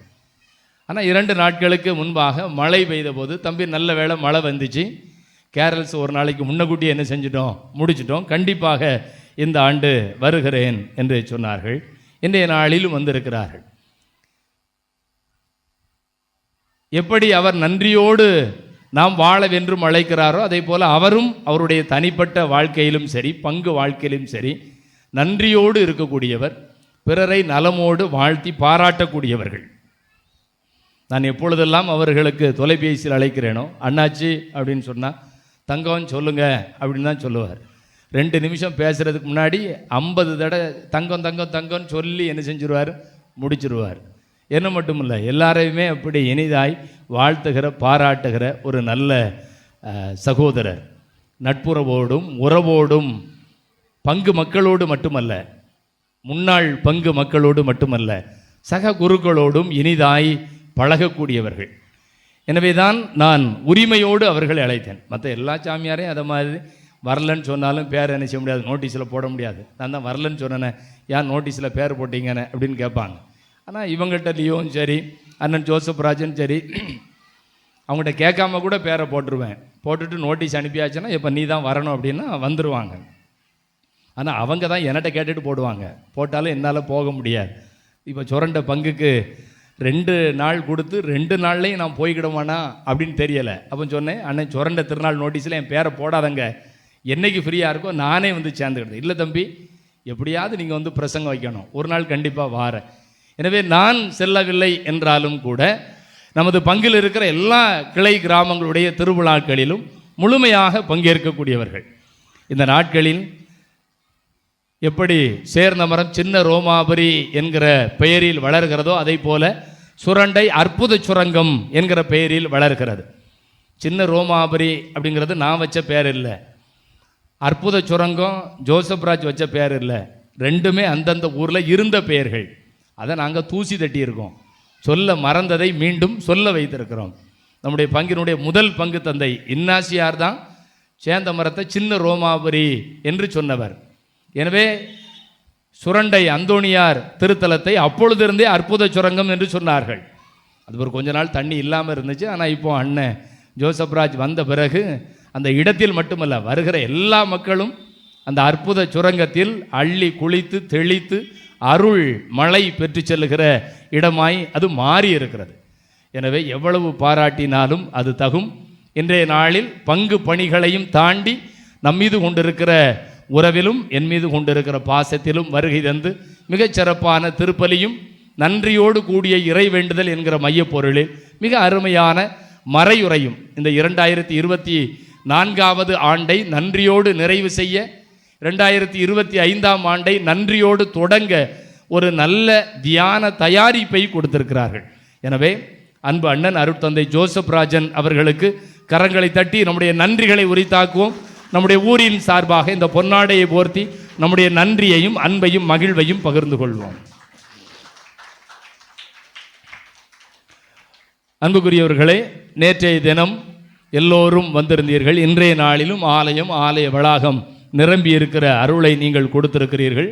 எனவே வந்திருக்கிற உங்கள் அனைவருக்கும் நான் நன்றி கூறுகிறேன். கரங்களை தட்டி ஒருவரை பாராட்டிக் கொள்வோம். நான் நேற்றதே சொன்னதை போல இன்றைய நாளிலும், நேற்றும் கொடியேற்ற திருப்பலியும் சரி, இன்றைய நாளிலும் சரி, இந்த 2 நாட்களிலும் திருவழிபாட்டு பாடலை பொறுப்படுத்த வழிநடத்திய திருமலாபுரம் பாடல் குழுவினர் அவர்களும் நான் நேற்று கேரல்ஸ் போகிறேன்னு சொன்னாங்க, நான் கேன்சல் பண்ணிட்டு வர சொன்னேன். இன்றைக்கி கேரல்ஸ் போகிறோன்னு சொன்னாங்க, இந்த 2 நாளையும் கேன்சல் பண்ண சொல்லியிருக்கோம். நாளைக்கு போகலாம். நாளைக்கு அவங்களுக்கு காலையில் 6 மணிக்கு பூசை, அதனால் ராத்திரி அவங்க கேரல்ஸ் போவாங்க. எனவே திருமலாபுரம் பாடல் குழுவினர் உறுப்பினர்கள் அனைவருக்கும் அவர்களை வழிநடத்துகிற அருட்சகோதரிக்கும் கரங்களை தட்டி நம்முடைய நன்றிகளையும் பாராட்டுகளையும் தெரிவித்துக் கொள்வோம். நாளைய நாளில் திருவிழா திருப்பலியில் கோவிலாண்டனூர் பாடல் குழுவினரும் கள்ளம்புள்ளி பாடல் குழுவினரும் இணைந்து பாடுவார்கள். இன்றைய நாளை போல அல்ல, நாளைய நாளில் சீக்கிரமாக என்ன செய்ய வேண்டும், திருப்பலிக்கு வர வேண்டும். நாளை 10 மணிக்கு திருப்பலி, பங்கு தந்தை தான் நிறைவேற்றுவார். 8 மணிக்கு பங்கு ஆலயத்தில் திருப்பலி, 10 மணிக்கு கோவிலாண்டனூரில் பூசை வைக்கிற மாதிரி அதே நேரத்தில் 10 மணிக்கு திருப்பலி, 11:30 மணிக்கு தன்னூத்தில் திருப்பலி, அதையும் பங்கு தந்தை தான் நிறைவேற்ற வேண்டும். எனவே 10 மணியிலிருந்து 11:15 வரை இங்கே திருப்பலி நடைபெறும். எத்தனை மணியிலிருந்து? 10 மணியிலிருந்து 11:15 மணி வரை. நீங்கள் லேட்டாக வந்தாலும் சீக்கிரமாக வந்தாலும் இல்லை வீட்டில் படுத்து தூங்கிட்டாலும் திருப்பலி என்ன செய்யும், நடைபெறும். எனவே திருவிழா திருப்பலி வந்திருக்கிற உறவினர்கள் நீங்கள் அனைவரும் முழுமையாக இந்த திருப்பலியில் கலந்து கொள்ள வேண்டும் என்று உங்களை அன்போடு அழைக்கிறேன். ஏற்கனவே சொன்ன மாதிரி திருவருகை காலம், கிறிஸ்மஸ் காலம். எனவே ஞாயிற்றுக்கிழமை வேற எந்த தந்தையர்களையும் தொடர்பு கொண்டு அழைக்க முடியவில்லை. அழைத்தாலும் எல்லாரும் பிஸி. அதனால் நாளைய நாளில் பங்கு தந்தையை திருவிழா திருப்பலியை நிறைவேற்றுவார். காலை 10 மணிக்கு திருவிழா திருப்பலி, மதியம் தேர் பவனி நடைபெறும். தேர் பவனியினுடைய நிறைவில் விளக்கம் போல கொடி இறக்கம் நடைபெறும். அன்புக்குரியவர்களே, இன்றைய நாளில் திருப்பலி முடிந்தவுடன் அனைவருக்கும் தேநீர் தயாராக இருக்கிறது. எனவே தேநீரை தயார் செய்த பொறுப்பாளர்களுக்கும் நன்கொடையாளர்களுக்கும் கரங்களை தட்டி நம்முடைய நன்றியை தெரிவித்துக் கொள்வோம். இந்த திருவிழாவிற்கு நன்கொடை கொடுத்தவர்களை ஏற்கனவே திருவிழா அழைப்புதலில் நாம் அச்சடித்திருக்கிறோம். அவர்கள் எல்லோருக்கும் நேற்று நான் நன்றி சொன்னேன். இன்னும் பல நபர்கள் நேற்றும் இன்றும் நன்கொடை கொடுத்து இந்த திருவிழாவினுடைய செலவினங்களுக்கு உதவி செய்திருக்கிறார்கள். திருமலாபுரம் திரவியம் மரிய செல்வம், கள்ளம்புலி ராஜமாணிக்கம், கள்ளம்புலி குழந்தைவேல், கள்ளம்புலி அரசு ஒப்பந்தக்காரர் செல்லத்துறை, கள்ளம்புலி முருகையா, கள்ளம்புலி பலசரக்கு கடை சமுத்திரம், கள்ளம்புலி பொன்னுத்துறை, கள்ளம்புலி தங்கதுரை பாண்டியன், கள்ளம்புலி ராஜாங்கம், கள்ளம்புலி முத்துசாமி, கள்ளம்புலி முருகையா, கள்ளம்புலி சிவசுப்பிரமணியம், கள்ளம்புலி சிவராஜ், கள்ளம்புலி லட்சுமணன். இந்த நன்கொடையாளர்களுக்கு நன்றிகளை கூறி கரங்களை தட்டி நாம் நம்முடைய மகிழ்வை பகிர்ந்து கொள்வோம். அன்புக்குரியவர்களே, நான் அப்பொழுது நன்றி சொல்லுகிற பொழுது சொன்னேன், இந்த கள்ளம்புலியில் கத்தோலிக்க கிறிஸ்தவருடைய குடும்பங்கள் குறைவுதான். ஆனாலும் இந்து சமய சகோதரர்களுடைய குடும்பங்கள் பெரும்பான்மையாக இருந்தாலும் அவர்களுடைய இன்ப துன்பங்களில் நாம் கலந்து கொள்கிறோம். நம்முடைய இன்ப துன்பங்களில் அவர்களும் கலந்து கொள்கிறார்கள். இப்போ நான் வாசித்த நன்கொடை பெயர் பட்டியலை பார்த்தீங்கன்னா அதில் எல்லாருமே இந்து சமய சகோதரர்கள். எனவே அவர்கள் நம்முடைய அந்தோணியார் மீது கொண்டிருக்கிற பற்று, நம்முடைய ஆலயத்தின் மீது கொண்டிருக்கிற நம்பிக்கை இந்த நன்கொடையில் வெளிப்படுகிறது. எனவே மீண்டும் ஒரு முறை கள்ளம்புலியில் இருக்கக்கூடிய இந்து சமய சகோதர சகோதரிகள் குடும்பங்களுக்காக கரங்களை தட்டி நம்முடைய நன்றிகளையும் ஜெபங்களையும் உரித்தாக்கிக் கொள்வோம். இப்பொழுது திருப்பலி முடிந்தவுடன் அனைவருக்கும் தேநீர் வழங்கப்படும். அதன் பிறகு கோடி அற்புதர் புனித அந்தோணியாருடைய தேர் அர்ச்சிக்கப்படும். தேர் பவனி நடைபெறும். அன்புக்குரியவர்களை, இந்த தேர் பவனியில் எல்லோரும் முழுமையாக கலந்து கொள்ளுமாறு உங்களை அன்போடு கேட்டுக்கொள்கிறேன்.